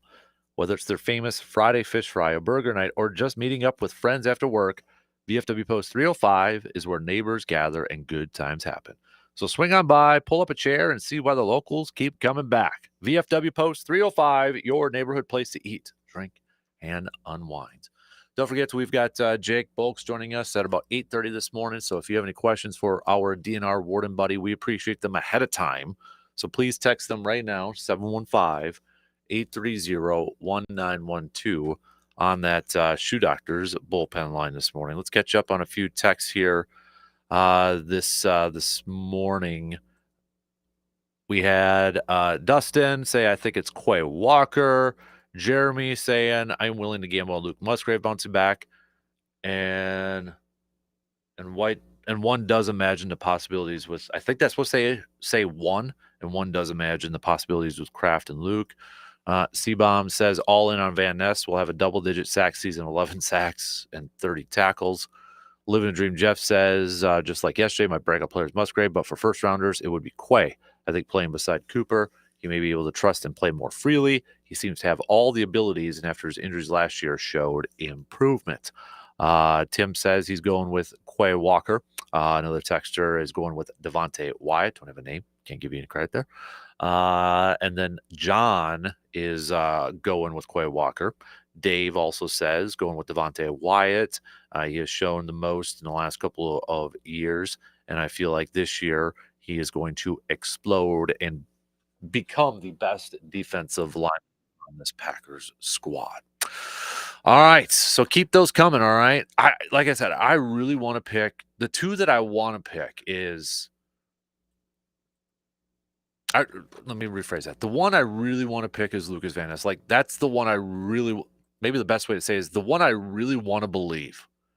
That I truly, with all my heart, want to believe that is going to have a breakout year or to have that awesome year as Van Ness. Like, C-Bomb, your prediction of double-digit sacks, golly, I really hope that's the case. But I'm not willing to gamble my chips on that. I'm just not. And you read these training camp reports, you watch it, you see it, you hear about it, et cetera, et cetera, et cetera. And it's all great. It sounds fantastic. I don't know if I'm ready to believe it or to trust it. I really, really want to, though. I want this third year to be the year for Lucas Van Ness to show that, all right, he is our best pass rusher, or he is going to rack up double-digit sacks this year. For Quay Walker's part, just reading a little bit from, again, Domofsky's piece, while he is 25 years old and seemingly has a lot of football in front of him, the Packers will have to decide whether it's worth a long-term investment in a player who has been solid but unspectacular, even though Walker became an immediate starter as a rookie and led the Packers in tackles in each of his first 3 seasons. The splash plays haven't been there. He doesn't have a forced fumble or a fumble recovery. He has 1 interception, perhaps not unusual for an inside linebacker, but doesn't have the massive sack or tackle for loss numbers either. LaFleur saying, I thought there was a stretch last season where he was playing some really good football. He was getting more comfortable within our scheme, what we were asking him to do, and he was playing at a high level. It's tough. This is like, how do you go with your heart? Do you go with your mind? Do you go with your guts? Where do you roll with this? Like, I really, really want to pick Lucas Van Ness, but I can't yet. I can't. If I'm putting those chips in, I can't. Just can't. Kind of the same with Musgrave too, and it's not really about the player. It's more about the opportunity. Is he going to have the opportunity to be that guy? We assume it, but do we trust it?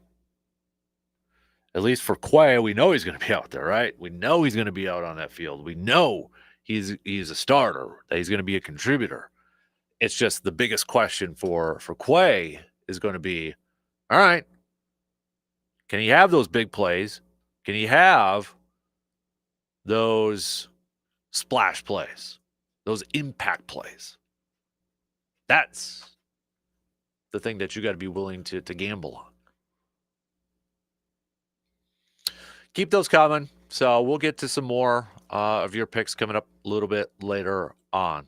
Reminder, Brewers, Cubs, final game of this series. Final time we're going to see Brewers versus Cubs this regular season. 1:20 first pitch. Quinn Priester going on the mound for the Brewers, looking to help his team pick up a W before they leave town. Got Imanaga going for the Cubbies. Again, first pitch 1:20. Coverage, though, will begin about 35 minutes before first pitch.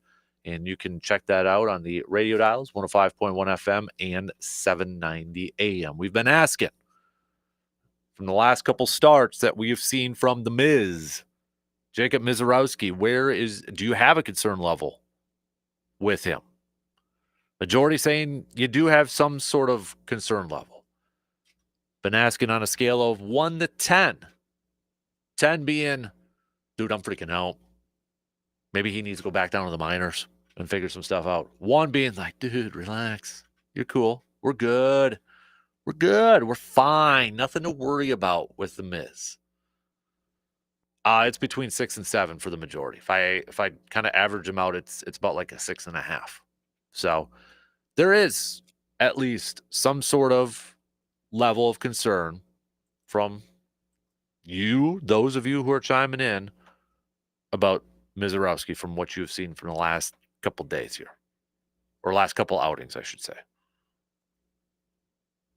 We'll talk some more Brewers coming up just past the top of the hour here, but kind of a quick look after, if anybody's wondering, okay, Brewers dropped their last 3 games now against the Cubbies. How do things look in the standings and such? Well, Brewers are still on top thanks to that comfortable lead that they gave themselves by that winning streak and just kind of going out there and dominating and such.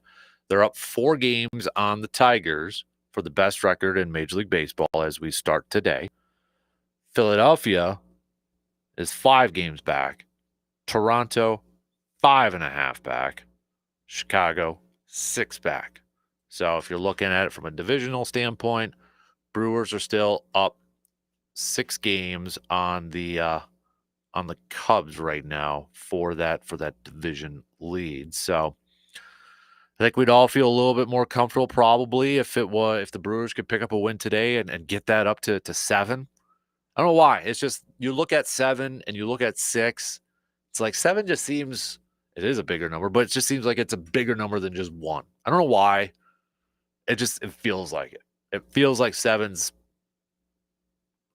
bigger gap between the two than what 6 is. I don't know why. For me, it feels that way. It was like when I turned 17, I remember saying, man, it just feels different when you're like 16. 17 feels like you're old, like way older than just 1 year. Kind of weird, but you know what I mean. So the rest of the standings, division-wise, Toronto's still leading theirs in the AL East. They're up 4 games against the New York Yankees in the AL Central. The Tigers with a commanding 10-game lead over the Kansas City Royals. Astros holding on to a 1.5-game lead over the Mariners. Those 2 teams, I mean, there was an opportunity for both those teams. There was an opportunity for Houston to increase their lead, but they lost their last 4 in a row. And Seattle, there was an opportunity for them to flip-flop with Houston, losing their last 4 in a row, but they've lost 5 in a row.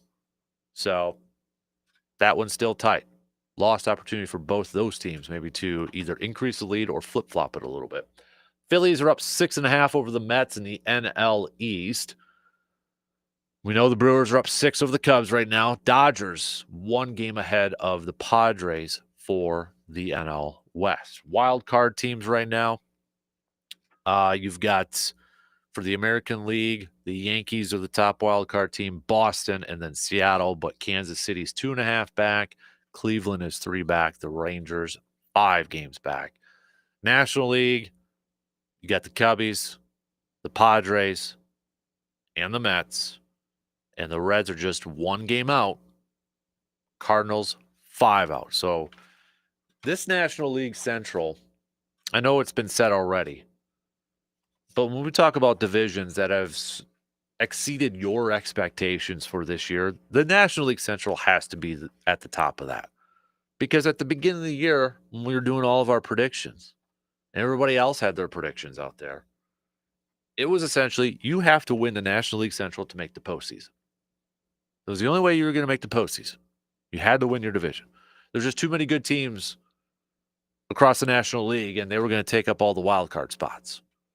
Like it was going to be Phillies or Mets, maybe the Braves sneak in there too. You look at the East, or that was the East. You look at the West, the National League West, Padres, Dodgers. You throw in the Rockies in there too, Giants. It's like, yeah, it felt like the Central. The only way to get in, you had to win the division. And now here we are as we start to get closer to wrap up the month of August. 4 teams in the Central with a realistic shot of getting into the postseason. Well, 3 for sure. Cardinals are still 5 back. I'm not closing the door on the Cardinals quite yet. Been down that road too many times, but Brewers leading, Cubs with the top wild card, Reds just a game back. The NL Central, man. And just kind of looking at the schedule, looking a little bit further ahead, depending on that final series in September for the Brewers, their final series is against the Reds. It's in Milwaukee. It'd be curious to see where those 2 teams are at in the standings. Maybe the Brewers need that series to secure a division or to secure the top seed in the National League. And maybe the Reds need that series to get into the wild card. That series could be quite interesting when we get to it. And then before that, the Padres. It's Brewers versus Padres in San Diego. Padres might still be in a battle to win the division from the Dodgers too. So, yeah, couple of it. Not to get too far ahead, but we're only about a month from that. We are only about a month from that series beginning against the Padres. So, let's talk some more Brewers coming up here in just a skosh. But send me your rating scales. How nervous, concerned are you from what you've seen from the Mizz in the last couple outings? All right, 1 through 10. 10 being you're really nervous. 2 in, final hour coming up after these news updates.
All right, final hour kicking off right now on this Thursday morning. Friday Eve coming at you.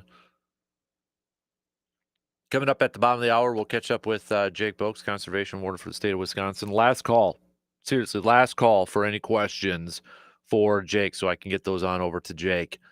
Text them to me, 715-830-1912 on that Shoe Doctor's bullpen line so I can get those on over to Jacob. So we'll catch up with him for some outdoor chat coming up in about 20, 25 minutes or so.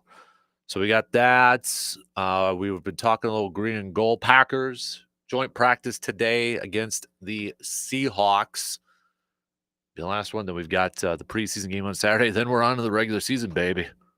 We are on to the regular season. 2 weeks from today is when the season kicks off, regular season. We got Eagles and the boys, the Cowboys, kicking off 2 weeks from today, right? I believe so. College football season begins this weekend. High school football season kicks off tonight. I know we got a lot of local teams in action tonight, so best of luck to all those teams who are kicking off their season tonight. So she's here. It's here. Football. Whether you like it or not, it's here. But when we were talking about a little green and gold, we were asking, all right, of all the players, like a Van Ness, like a Wyatt, like a Walker, all those guys that we've talked about all season long, all preseason, all training camp, like those are the guys that have to have a year. They got to break out this year.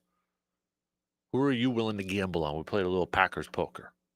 If you haven't had a chance to chime in, do so by hitting us up with a text or commenting on the video stream. Okay? So we'll get back to some more of that. Brewers looking for a win today. They're going to wrap up this series against the Cubs. And Brewers and Cubs, we won't see them anymore for the regular season, maybe in the postseason. But final game, 120. With the win last night by the Cubs have the season series, which could come into play at the end of the year in terms of tiebreaker. So that could be a case. We'll see. But Quinn Priester is going to be on the mound for the Brewers. Before we kind of take a look at today's game, we've been asking, you look at Mizz start yesterday, and you look at his previous start. You look at what he's done the last couple of outings. Pitch counts up, controls been a little bit of an issue. Are you at least a little bit concerned about the Mizz? Wide majority of you that have chimed in have said yes. Couple of you said not really, but a wide majority of you have said yes, you are. So we've been asking on a scale of 1 to 10, 10 being complete freakout mode, 1 being chillaxed. It's about a 6.5. It's about a 6.5 that people are at right now with the Mizz. I get it. I understand it. I'm not complete freakout mode, panic mode. I'm probably at a 5.5 or 6 myself, but we'll see. I think this is what you have to get with a guy like the Mizz, younger guy. And the thing that gives me a little bit more confidence with the Mizz too, that he can bounce back and get the mental aspect, because I think it's all mental. Like Pat Murphy said after the game, it's mental for him. His mechanics, his levers, they all look fine. They're all good. I think it's just a mental thing with him. But I think what gives me a little bit of confidence that the Mizz is going to be able to bounce back and kind of give us maybe what we've seen before from him is the guy's already pitched in some big moments and he's handled a ton of pressure to begin his career. I think you just got to rely on that. Like, dude, I've gone through this. I've been able to conquer that. I've got experience going through that. Just rely on that. All good, man. All good. But I think it's fair if you are just maybe a little bit concerned from what you've seen from the last couple outings. It's the mental aspect of it.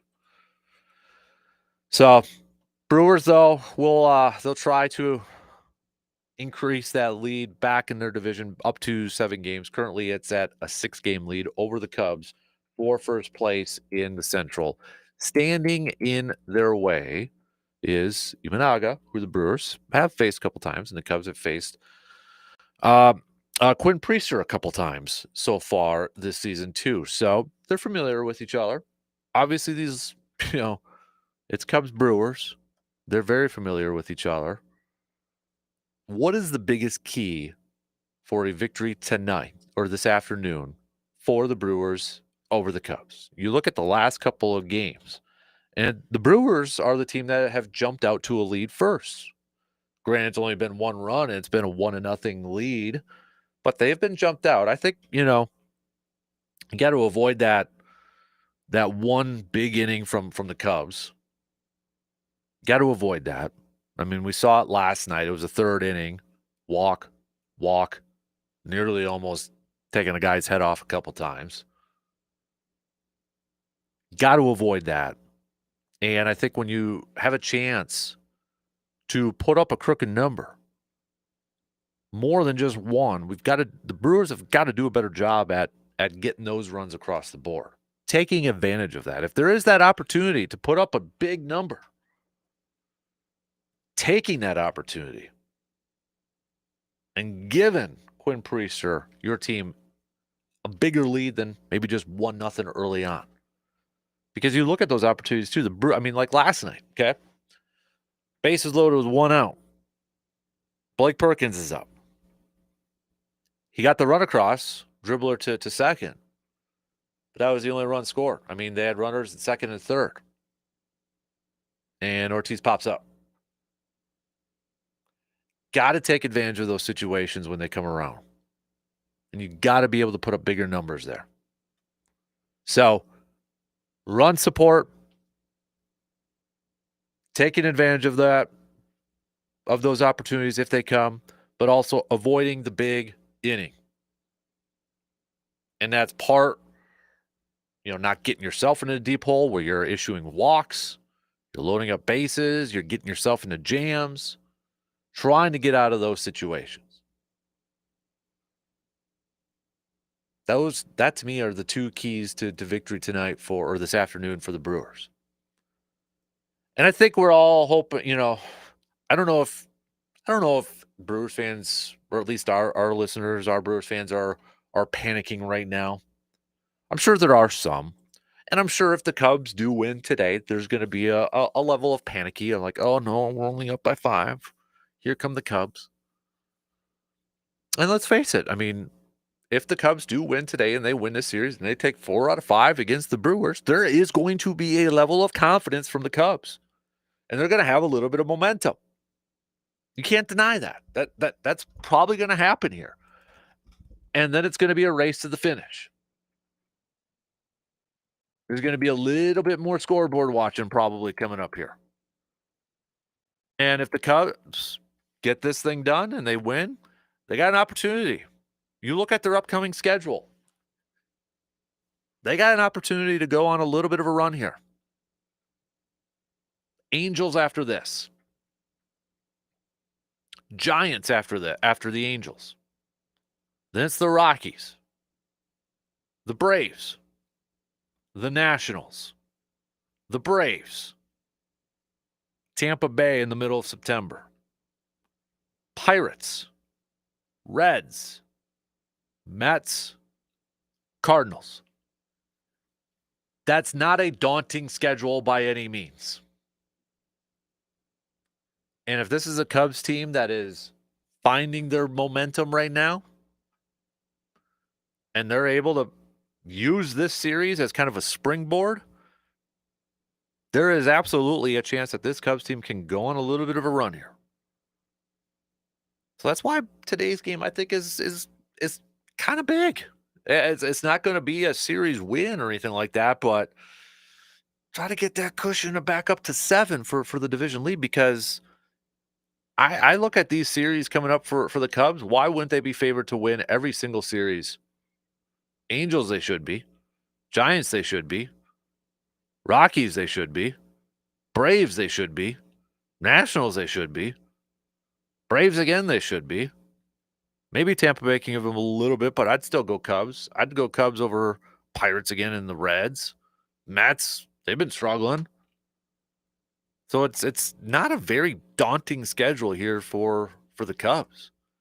So if the Brewers can just maybe take a little bit of that momentum away with a win today and just kind of, knock down that confidence just a little bit. Just tap it down just a little bit. I mean, that'd be big. Because I think if the Cubs win the day, there's going to be some nervous Nillies. There's going to be some nervous Brewers fans out there. And I get it because you look at the Brewers' upcoming schedule.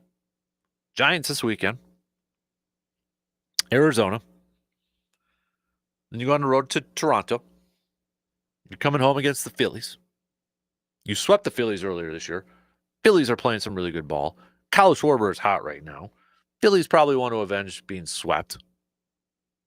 Then you got Pittsburgh, Texas, Cardinals, Angels, Cardinals, Padres, who at that point, you're in San Diego going up against them too. They may still be in a battle for a division against the Dodgers. And then you wrap up with Cincinnati at home. Cincinnati right now is just one game out from a wild card spot. I think it's safe to say the Brewers have a tougher remaining schedule than the Cubs do. So that's why, again, this win today, it won't matter in terms of a tiebreaker when it's all said and done. But it at least gives you an extra game in the division lead. And you just want to maybe kind of get a little bit of that mojo momentum back before you return to American Family Field for their series against the Giants that starts tomorrow. When we look at Quinn Priester, who's getting the ball for the Brewers here today. I mean, we've talked a lot about Quinn Priester this season. And he's looking for his 12th win of the season. He's 11-2 right now, a 3.48 ERA. He's coming off of a win against Atlanta, that was 3 games ago. He's coming off of a no decision, against Cincinnati, where he gave up 6 hits, 2 earned runs. The start before that was the Mets, 4 1/3, 10 hits, 6 earned runs. And then the start before that one was Atlanta, where he went 7 innings, picked up the win, only 1 earned run. If we break it down a little bit further with Quinn, so far in the month of August, he's 1-0 in 3 games with a 4.86 ERA. July, he was 4-0 with a 3.07 ERA. The one thing that you look at with Priester and some of his outings, I mean, they're kind of a little all over the place. I mean, these were, remember, he was kind of used to as maybe not the initial out-getter, if we're using an old Craig Counsell term. DL Hall gets started, then Quinn Priester comes in and such. So, I mean, he's kind of been versatile in that aspect. But I think the biggest thing for him for this start, for today, don't allow that big inning. Don't allow that big inning from the Cubs. Do what you do. And then hopefully the offense has your back, and hopefully the offense can give you a nice big crooked number up there. Few texts before we get to break here and catch up with Jake. Let me go through because there was a couple of ones earlier that I missed. Steve, a little bit earlier. Apologize, I missed this, Steve. Steve says he's at a 7 with Mizz. I didn't like what I saw last night with him unable to control his fastball. Looked like the more he got into that inning, the more he was having issues, the more it was affecting him. Hopefully he can forget about it and just move on. So far he seems to have done that, but now it's a couple games in a row, so I am a little bit more concerned. Nick also chiming in about the Brewers. I think today's game is a huge game for the Brewers in terms of confidence and momentum. If the Cubs pick up this win, they're only 5 games back and they are riding high. Look at the reaction from when they've won these games. They know how big this series is and was for them. They are definitely going to use this as a springboard to finish off the regular season strong. Yeah, I mean, you make a good point, Nick. I mean, everybody celebrates when they win. But I think we all knew too, and I think we even talked about heading into this series, Who was it more important for? I mean, it was important for the Brewers because they could have really, really maybe cut the snake off at the head and said, yeah, you ain't going to win this division from us. And they could have really established or announced their presence with authority.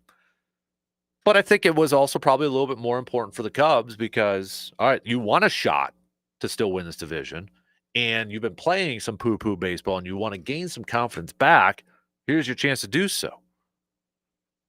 And you got to tip your cap to the Cubs at this point because, well, they won the series, and they're potentially in line to take 4 out of 5 in this one. A couple more texts here. Tim says, definitely concerned about Jacob Mizorowski. It doesn't seem like it's power, I think, since he's still hitting triple digits. It just seems to be a control factor for him, and that's what has me concerned. Can he figure out the mental aspect of his pitching game? Because the games are just going to get tougher and more intense. Okay. Another texter coming in here. This one's from Peter, actually. Excuse me. Peter says, with this Brewers team, I know Pat Murphy and Christian Yelich said after the game last night that they were happy with their fight towards the end. And yes, they nearly completed a comeback, but I'd like to see this offense give their pitching staff more run support and take advantage of some opportunities. They left too many guys on base again yesterday. Good stuff, guys. Hey, keep them coming. All right. What's your prediction for today's game? We'll make our picks coming up at the back end like we normally do. But if you want to make a pick, who do you got? Are you going to go with the Cubs to win tonight with Imanaga and to win 4 out of 5? Or are you going to go with the Brewers picking up this win, getting their lead back up to 7 wins, or 7 games, excuse me, in the division? Who you got? Priester, Imanaga. What do you think is the biggest key to victory for this Packers team? Shoot me a text, 715-830-1912 on that Shoe Doctors bullpen line. We're going to take a quick break. We'll talk with Jake. Switch gears here a little bit. Answering your questions, your hunting questions, your fishing questions, all that good stuff coming up in just a few short minutes.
your budget. From the moment you walk in, you feel at ease. And when it's time for installation, their professionals handle it with care, precision, and respect for your home. If you've been thinking about updating your floors, now's the time. Stop into Carpet City Flooring Center in Eau Claire and see for yourself why they're the place people trust for flooring done right. They're located at 3109 East Hamilton Avenue in Eau Claire, and you can always check out their website at carpetcitywi.com. Carpet City Flooring Center. They'll floor you with service, selection, and savings. Some things can steal your sunshine. Ugh, I just got my hair done.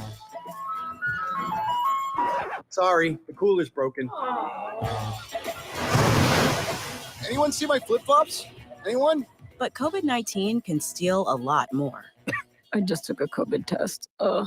Prescription medications for COVID exist. If you test positive this summer, ask your doctor if they're right for you. Visit PfizerForAll.com/COVID-19 to learn more. Sponsored by Pfizer. With Progressive's Name Your Price tool, you get coverage options based on how much you want to pay for car insurance. And then you decide how to spend the rest of your money because you're in charge. Today, you're going to pay down your credit card bill. But you decide when you'll pay it. Before the due date, so those interest charges don't get you. But you decide if you pay it in full. But you definitely should, because again, interest charges. With Progressive's Name Your Price tool, we'll help you find coverage at a fair price. And then you're in charge. Progressive Casualty Insurance Company and affiliates. Not available in all states. Price and coverage match limited by state law. Broadcasting live from the TDS Sports Talk 105.1 studios, it's the Dan Kasper Show.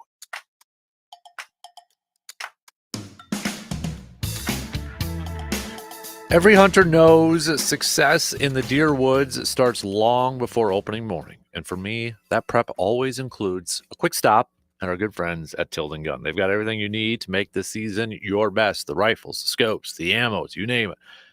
And it's the know-how they give you too. The folks at Tilden Gun are, they help you understand what works in our Wisconsin woods. And they'll take the time to help you find exactly what fits your hunt. So whether you're not sure what caliber you're looking for, if you're looking for a specific one, those dudes over there, Hunter and Sean, they help you find just exactly what you are looking for. And make sure to check out their brand new website too.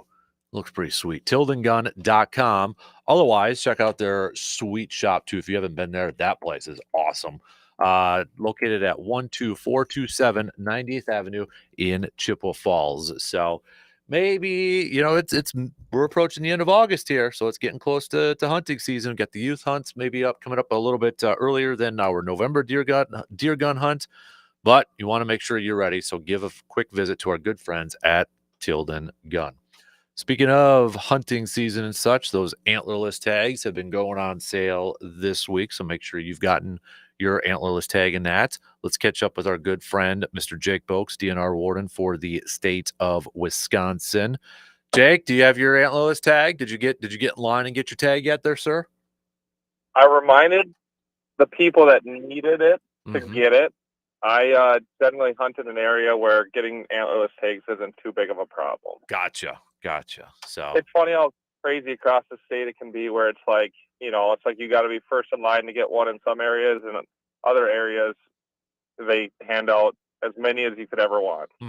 Right. Yeah, I know when I logged in, I was ready to go like 15 minutes ahead of time and such, but I was like 9,000. But it goes quick. It says 9,000 or something like they're in line, but it goes really quick when you go through that system online. It does go quick, and the nice thing is when you're doing bonus tags for deer, there's just a lot more areas, a lot more counties, a lot more private public options versus like if you're 9,000 in line trying to get a bonus turkey tag in the spring and there's only 4,000 tags, you're like, this isn't going to be good. So you can usually get what you need this first week, which is a good thing. Now, even if you can't access them online, there's still some places you can go to purchase them, correct? Yeah, you can still go to all the DNR service centers and buy them there. And I'm pretty confident if you go to the vendors, your Shields, Fleet Farms, bait stores, whatever that sell it, most of those places have the opportunity to also sell you them. I don't know where it puts you in line or, that kind of stuff, the logistics, but they should, just like they can sell you a fishing license, they should be able to get you your bonus antlerless tag if you want. Okay. Yeah. Cause I thought I had seen something on Facebook, like a couple of like bait shops were saying, wow, we've sold so many so far, like in the first half hour or so too. So, Right. yeah. Yep. You should be able to go to those little small spots too if you got your own hometown hardware store that sells, licenses. You should be able to go there. The only caveat with that sometimes is like if you're one of the 5 people that show up and you got to wait, it can actually take longer than maybe being on your phone, but it also might be easier for you just to do it in person. So that's fine. Right.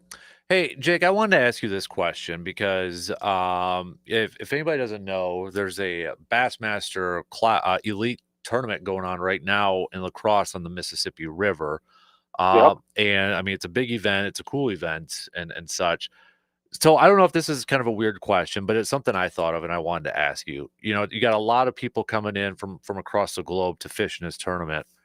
Do they need fishing licenses like from Wisconsin and maybe even Minnesota fishing in a tournament in this state? Do you know that off the top of your head? Yeah.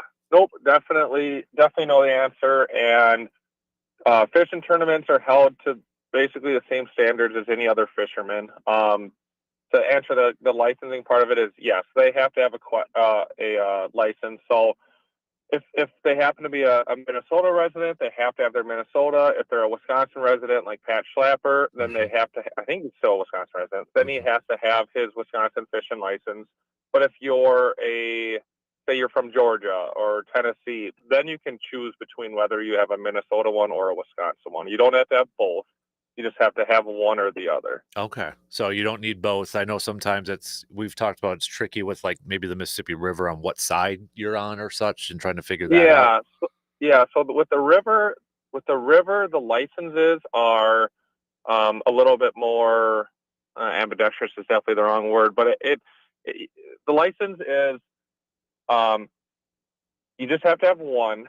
And again, like I mentioned, the law is if you're a Wisconsin resident, it's just your Wisconsin fishing license up to the first railroad track on the Minnesota side, and vice versa for Minnesota residents. It's the Minnesota license all the way up to the first railroad track on the Wisconsin side.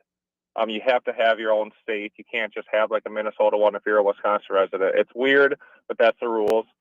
It actually saves you money in the long run. But for other states, it says right in the regs, if you're a non-resident out of state, you just need one of them, because just like us, they only need to have one. They don't need to have two. Gotcha. But with those tournaments, like I said, we hold them to the same standard as any other fisherman. They have to follow the no wake buoys. They have to take all the weeds off their trailers, dump the water from their live wells when they pull their boats out. All the same rules. There's a couple bass fishing tournament rules that allows them to like cull fish. So in Wisconsin, a lot of people don't know this, but in Wisconsin, if you catch a bass and you're going to keep it, or a walleye, or even a panfish, once you take possession of that fish and put it in your live well, that is your fish. You can't release it. So in the bass tournament, it's not just these big Bassmaster ones, but any one that people apply for in the state, you can actually cull the fish. So, if you have a 2-pound bass, catch a 3-pounder, you can throw back the 2-pounder as long as it's still alive, and then keep the 3-pounder. So that's one of like the few, very, very few exceptions that are allowed in these tournaments. Okay. So like after the weigh-ins and such, do they have to keep them, or can they throw them back? Know that? Those can be released. Okay. And I know a lot of tournaments actually have big penalties, like 1, 2, 3-pound penalties if you bring in a dead fish, or if a fish dies or you can't release it. So I know a lot of those guys run different methods in their live wells to try to keep those fish as healthy and as safe as possible when they're running across the lake. So they don't want, just like we don't want them to die, they don't want them to die. Right. Exactly. I got to imagine that place has got to be like a zoo. Like I just see the stuff on TV and online, like all the boat launches. You mentioned the wakes and such, but it's like a race to get to a spot for some of those guys too. Oh, no, that's very accurate. It is like, it's you get your position. It's like NASCAR. You get your position in line, and then once they say go, if you're that first boat, if you're the 14th boat, whatever, they speed as fast as they can, as far as they want to get to their first spot. Mm-hmm. Usually, like their first, like the spot they have the most faith in, they go right to that and try to beat anyone else to it to catch the big one right away. Right. But but again, like we get plenty of complaints on it. We hold them accountable. I know, obviously, I don't work the river because we're up here, mm-hmm. but I have some friends that are wardens down there, and I've heard plenty of stories how these guys, they'll fish too long and try to get to weigh in, because you have to be in at weigh in by your time, otherwise you're disqualified. And they'll, and there's been stories where some of these guys just run the no wakes and try to blame it on time limits. And it's like, nope, you should have stopped fishing earlier. Mm-hmm. You can't run through a slow no wake just like anyone else. Mm-hmm. Interesting. So, hey, Jake, I know obviously we're talking a little bit about hunting beforehand and such, and dates. And I mean, I know you're going to be in next week, and we'll have a little bit of an extended chat with that too. But bear season too, where are we kind of at with that? Or are we still, guys running dogs and such, or what are some of the timelines or protocols with that going on? Yeah. So bear season should be started. What's the date here? That's the question. The 21st here. Yep. So the bear season will be starting here in a few weeks. After Labor Day, is when the season starts. So every year it switches, whether the hounders, the guys that are using dogs to run bears, go first, or whether bait, if you're just using bait, get to go first. So this year, the 3rd, so that's the 1st, I think, is Monday. So the first Wednesday of September, if you are a hounder, you get to go run your dogs first. And this is in the northern zones, A, B, and D. So those guys get the first week, the 3rd through the 9th, I believe. And then once that first week's over, then the baiters get to go out and hunt. And like I said, it switches every other year to give some fairness to who gets to kind of get first dibs on those bears, if those bears are hitting multiple bait sites or they're hitting multiple people's hunting areas. Mm-hmm. In areas where there's not, so down here in southern Wisconsin, you're not allowed to run hounds. So the date opens the same down here for the southern zones. We're in zone C mostly down here. And if you're a baiter, you just start hunting on the 3rd with your bait and go from there. Jake, I had a random question here too. It just popped in my head because I just remembered this. So a couple weeks ago, maybe about a week and a half ago, I saw a skunk in our neighborhood. And then I saw a baby skunk coming to work at 4:00 in the morning, a little bit further down, running into the gutter. What should somebody do if they see one? Is that something you guys take care of? Do we call animal control? I mean, because I got to imagine some people have called, I don't want that spraying my dog or anything like that.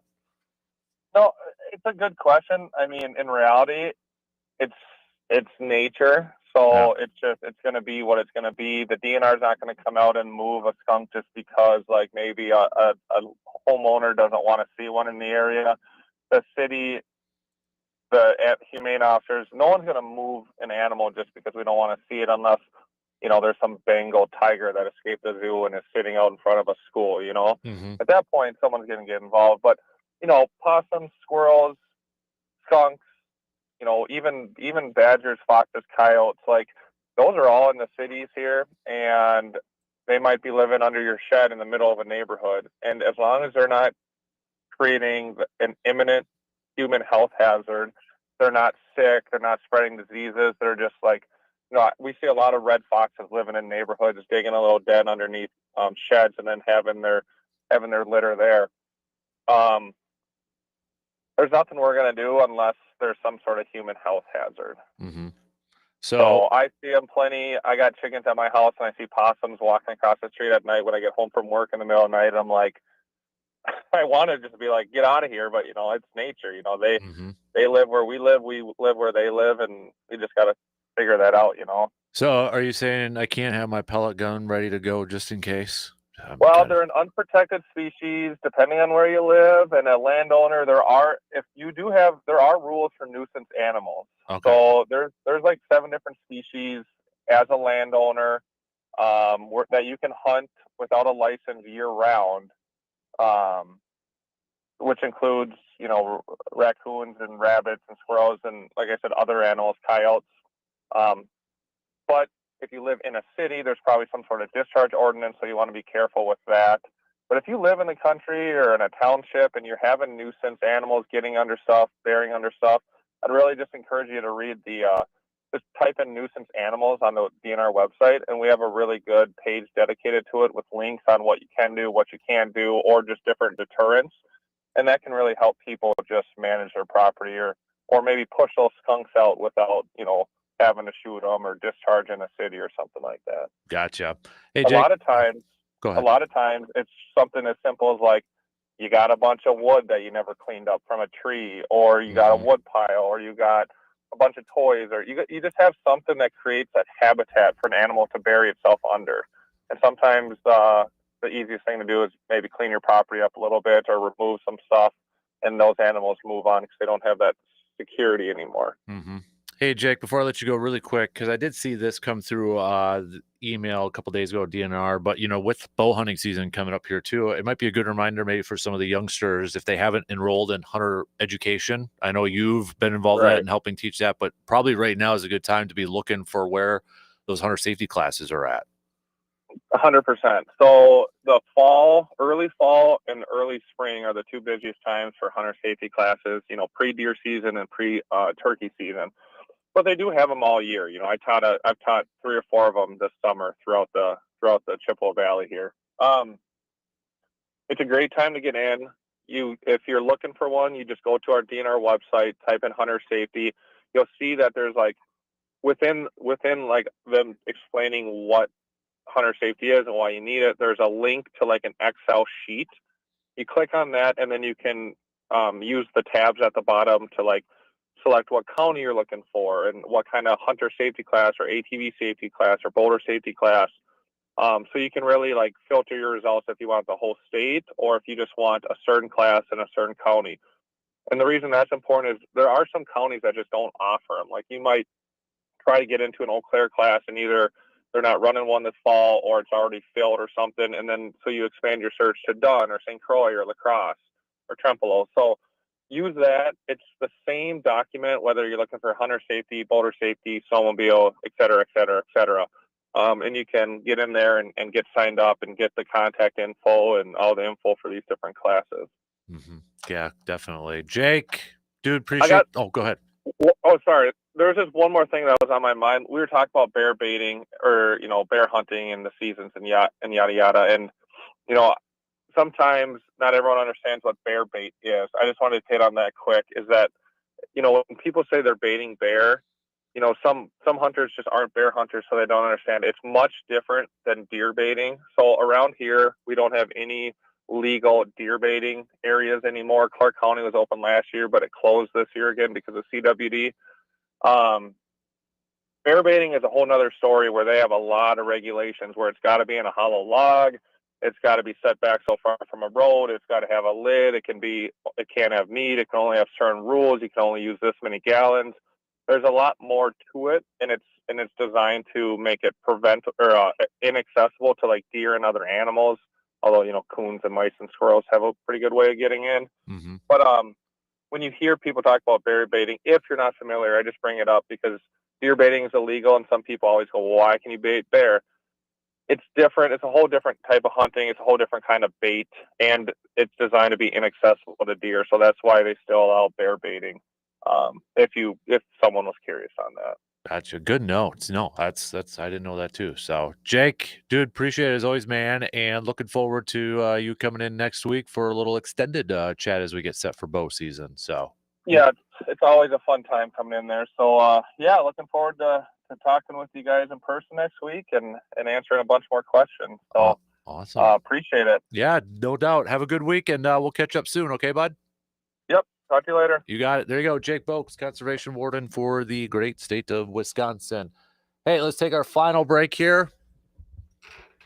Brewers Cubs, just a few hours away. Who you picking? Let's make our picks. Coming up after these quick words.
When pain or injury slows you down, the team at Chippewa Valley Orthopedics and Sports Medicine is here to help you get moving again. From sprains and fractures to joint replacements and sports injuries, they offer advanced care tailored to your needs. Their experienced doctors and therapists work with you every single step of the way, from diagnosis to recovery, so you can get back to doing what you love. Convenient, compassionate, and focused on results, they're the experts in keeping you active. And don't forget, every Friday morning, we chat with our doc, Dr. Austin Crow from Chippewa Valley Orthopedics and Sports Medicine, for a little inside the training room.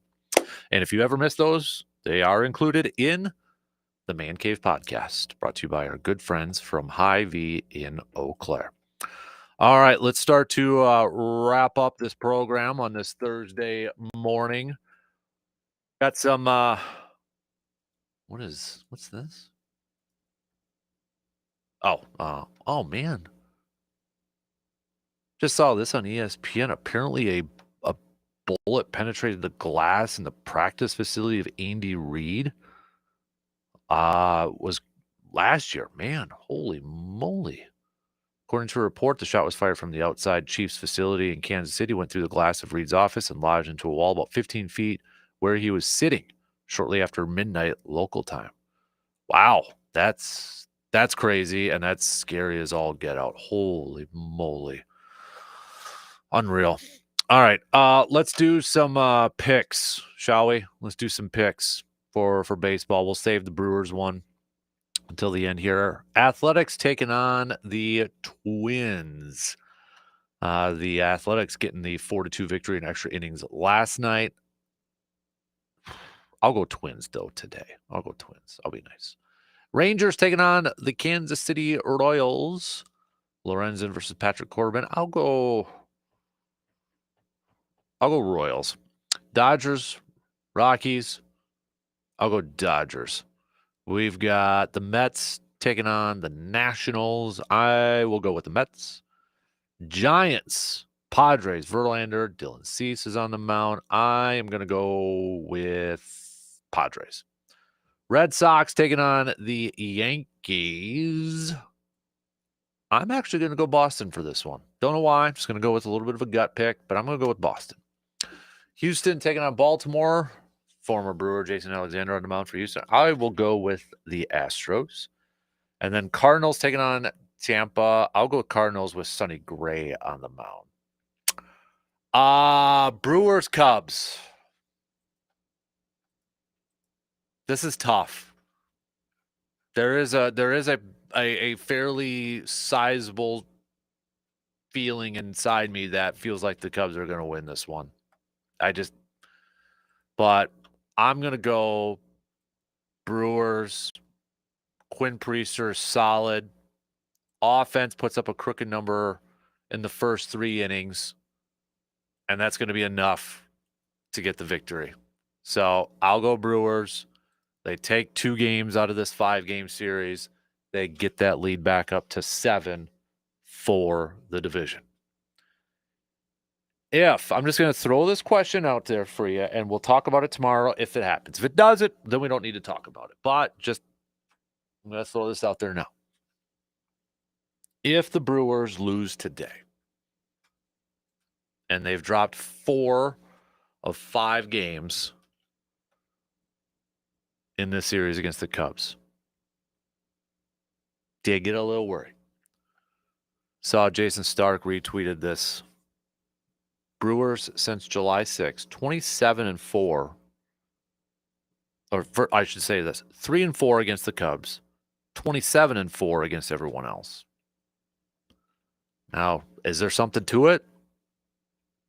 Maybe a little familiarity and such. But we got to remember too, Cubs are a good team. They were just going through a rough stretch. And maybe got back on it. Maybe got back to their winning ways. But if the Brewers if the Brewers lose today, and they drop 4 out of 5 against the Cubbies, and their lead shrinks to 5 games in the division, and we went through the schedule ahead of time, right? The remaining schedule, it's easier for the Cubs. Do you get a little worried? Let's not talk about that till we'll actually see if it happens. Okay. John, I didn't get to this text as we were talking with Jake, but John did say I'm at about a 7 for the Mizz, and he needs to take control. We need to see pre-All-Star break Mizz finish out the season strong. It also seems like he's laughing when he's on the mound. Not sure if anyone else noticed that or not. And today's game is a very important game for the Brewers. They need to win this one to stop the momentum of the Cubs. Yeah, he's smiling between pitches and that, but he does that a lot. I mean, he's been doing that for like almost every single game. And even I think Shaw made a comment about it after the game. Let me see if I can find that comment again here. But that Mizz has been doing that almost every single game and such. Where was it? Shaw's at-bat was the most taxing, an 11-pitch marathon that included 7 foul balls. Mizorowski could be seen smiling between pitches as the battle wore on and on. Shaw says, quote, I'm just kind of continuing to grind and battle, and he's got his own process. Maybe smiling is part of it. For me, it was just grind out the at-bat and do whatever I can do to get on base. So, I don't know. I guess I don't put a whole lot into that one, but maybe that'll become a thing. Who knows? All right, tomorrow we got Mr. B, Brandon Berg will be on. He's got some football games to be talking about. Got high school football games, some of them starting tonight. Best of luck again to all the local ones that are in action. More will begin tomorrow, so we'll do some local sports roundup with Brandon tomorrow, brought to you by Carpet City Flooring Center. Talk some more Brewers baseball with him. Looks like Packers are getting set for their practice, their joint practice with the Seahawks. The bikes are out and such. They're going to be partaking in that tradition. So maybe we'll throw a little green and gold talk. The players to watch ahead of the final preseason game. So we'll hit that up.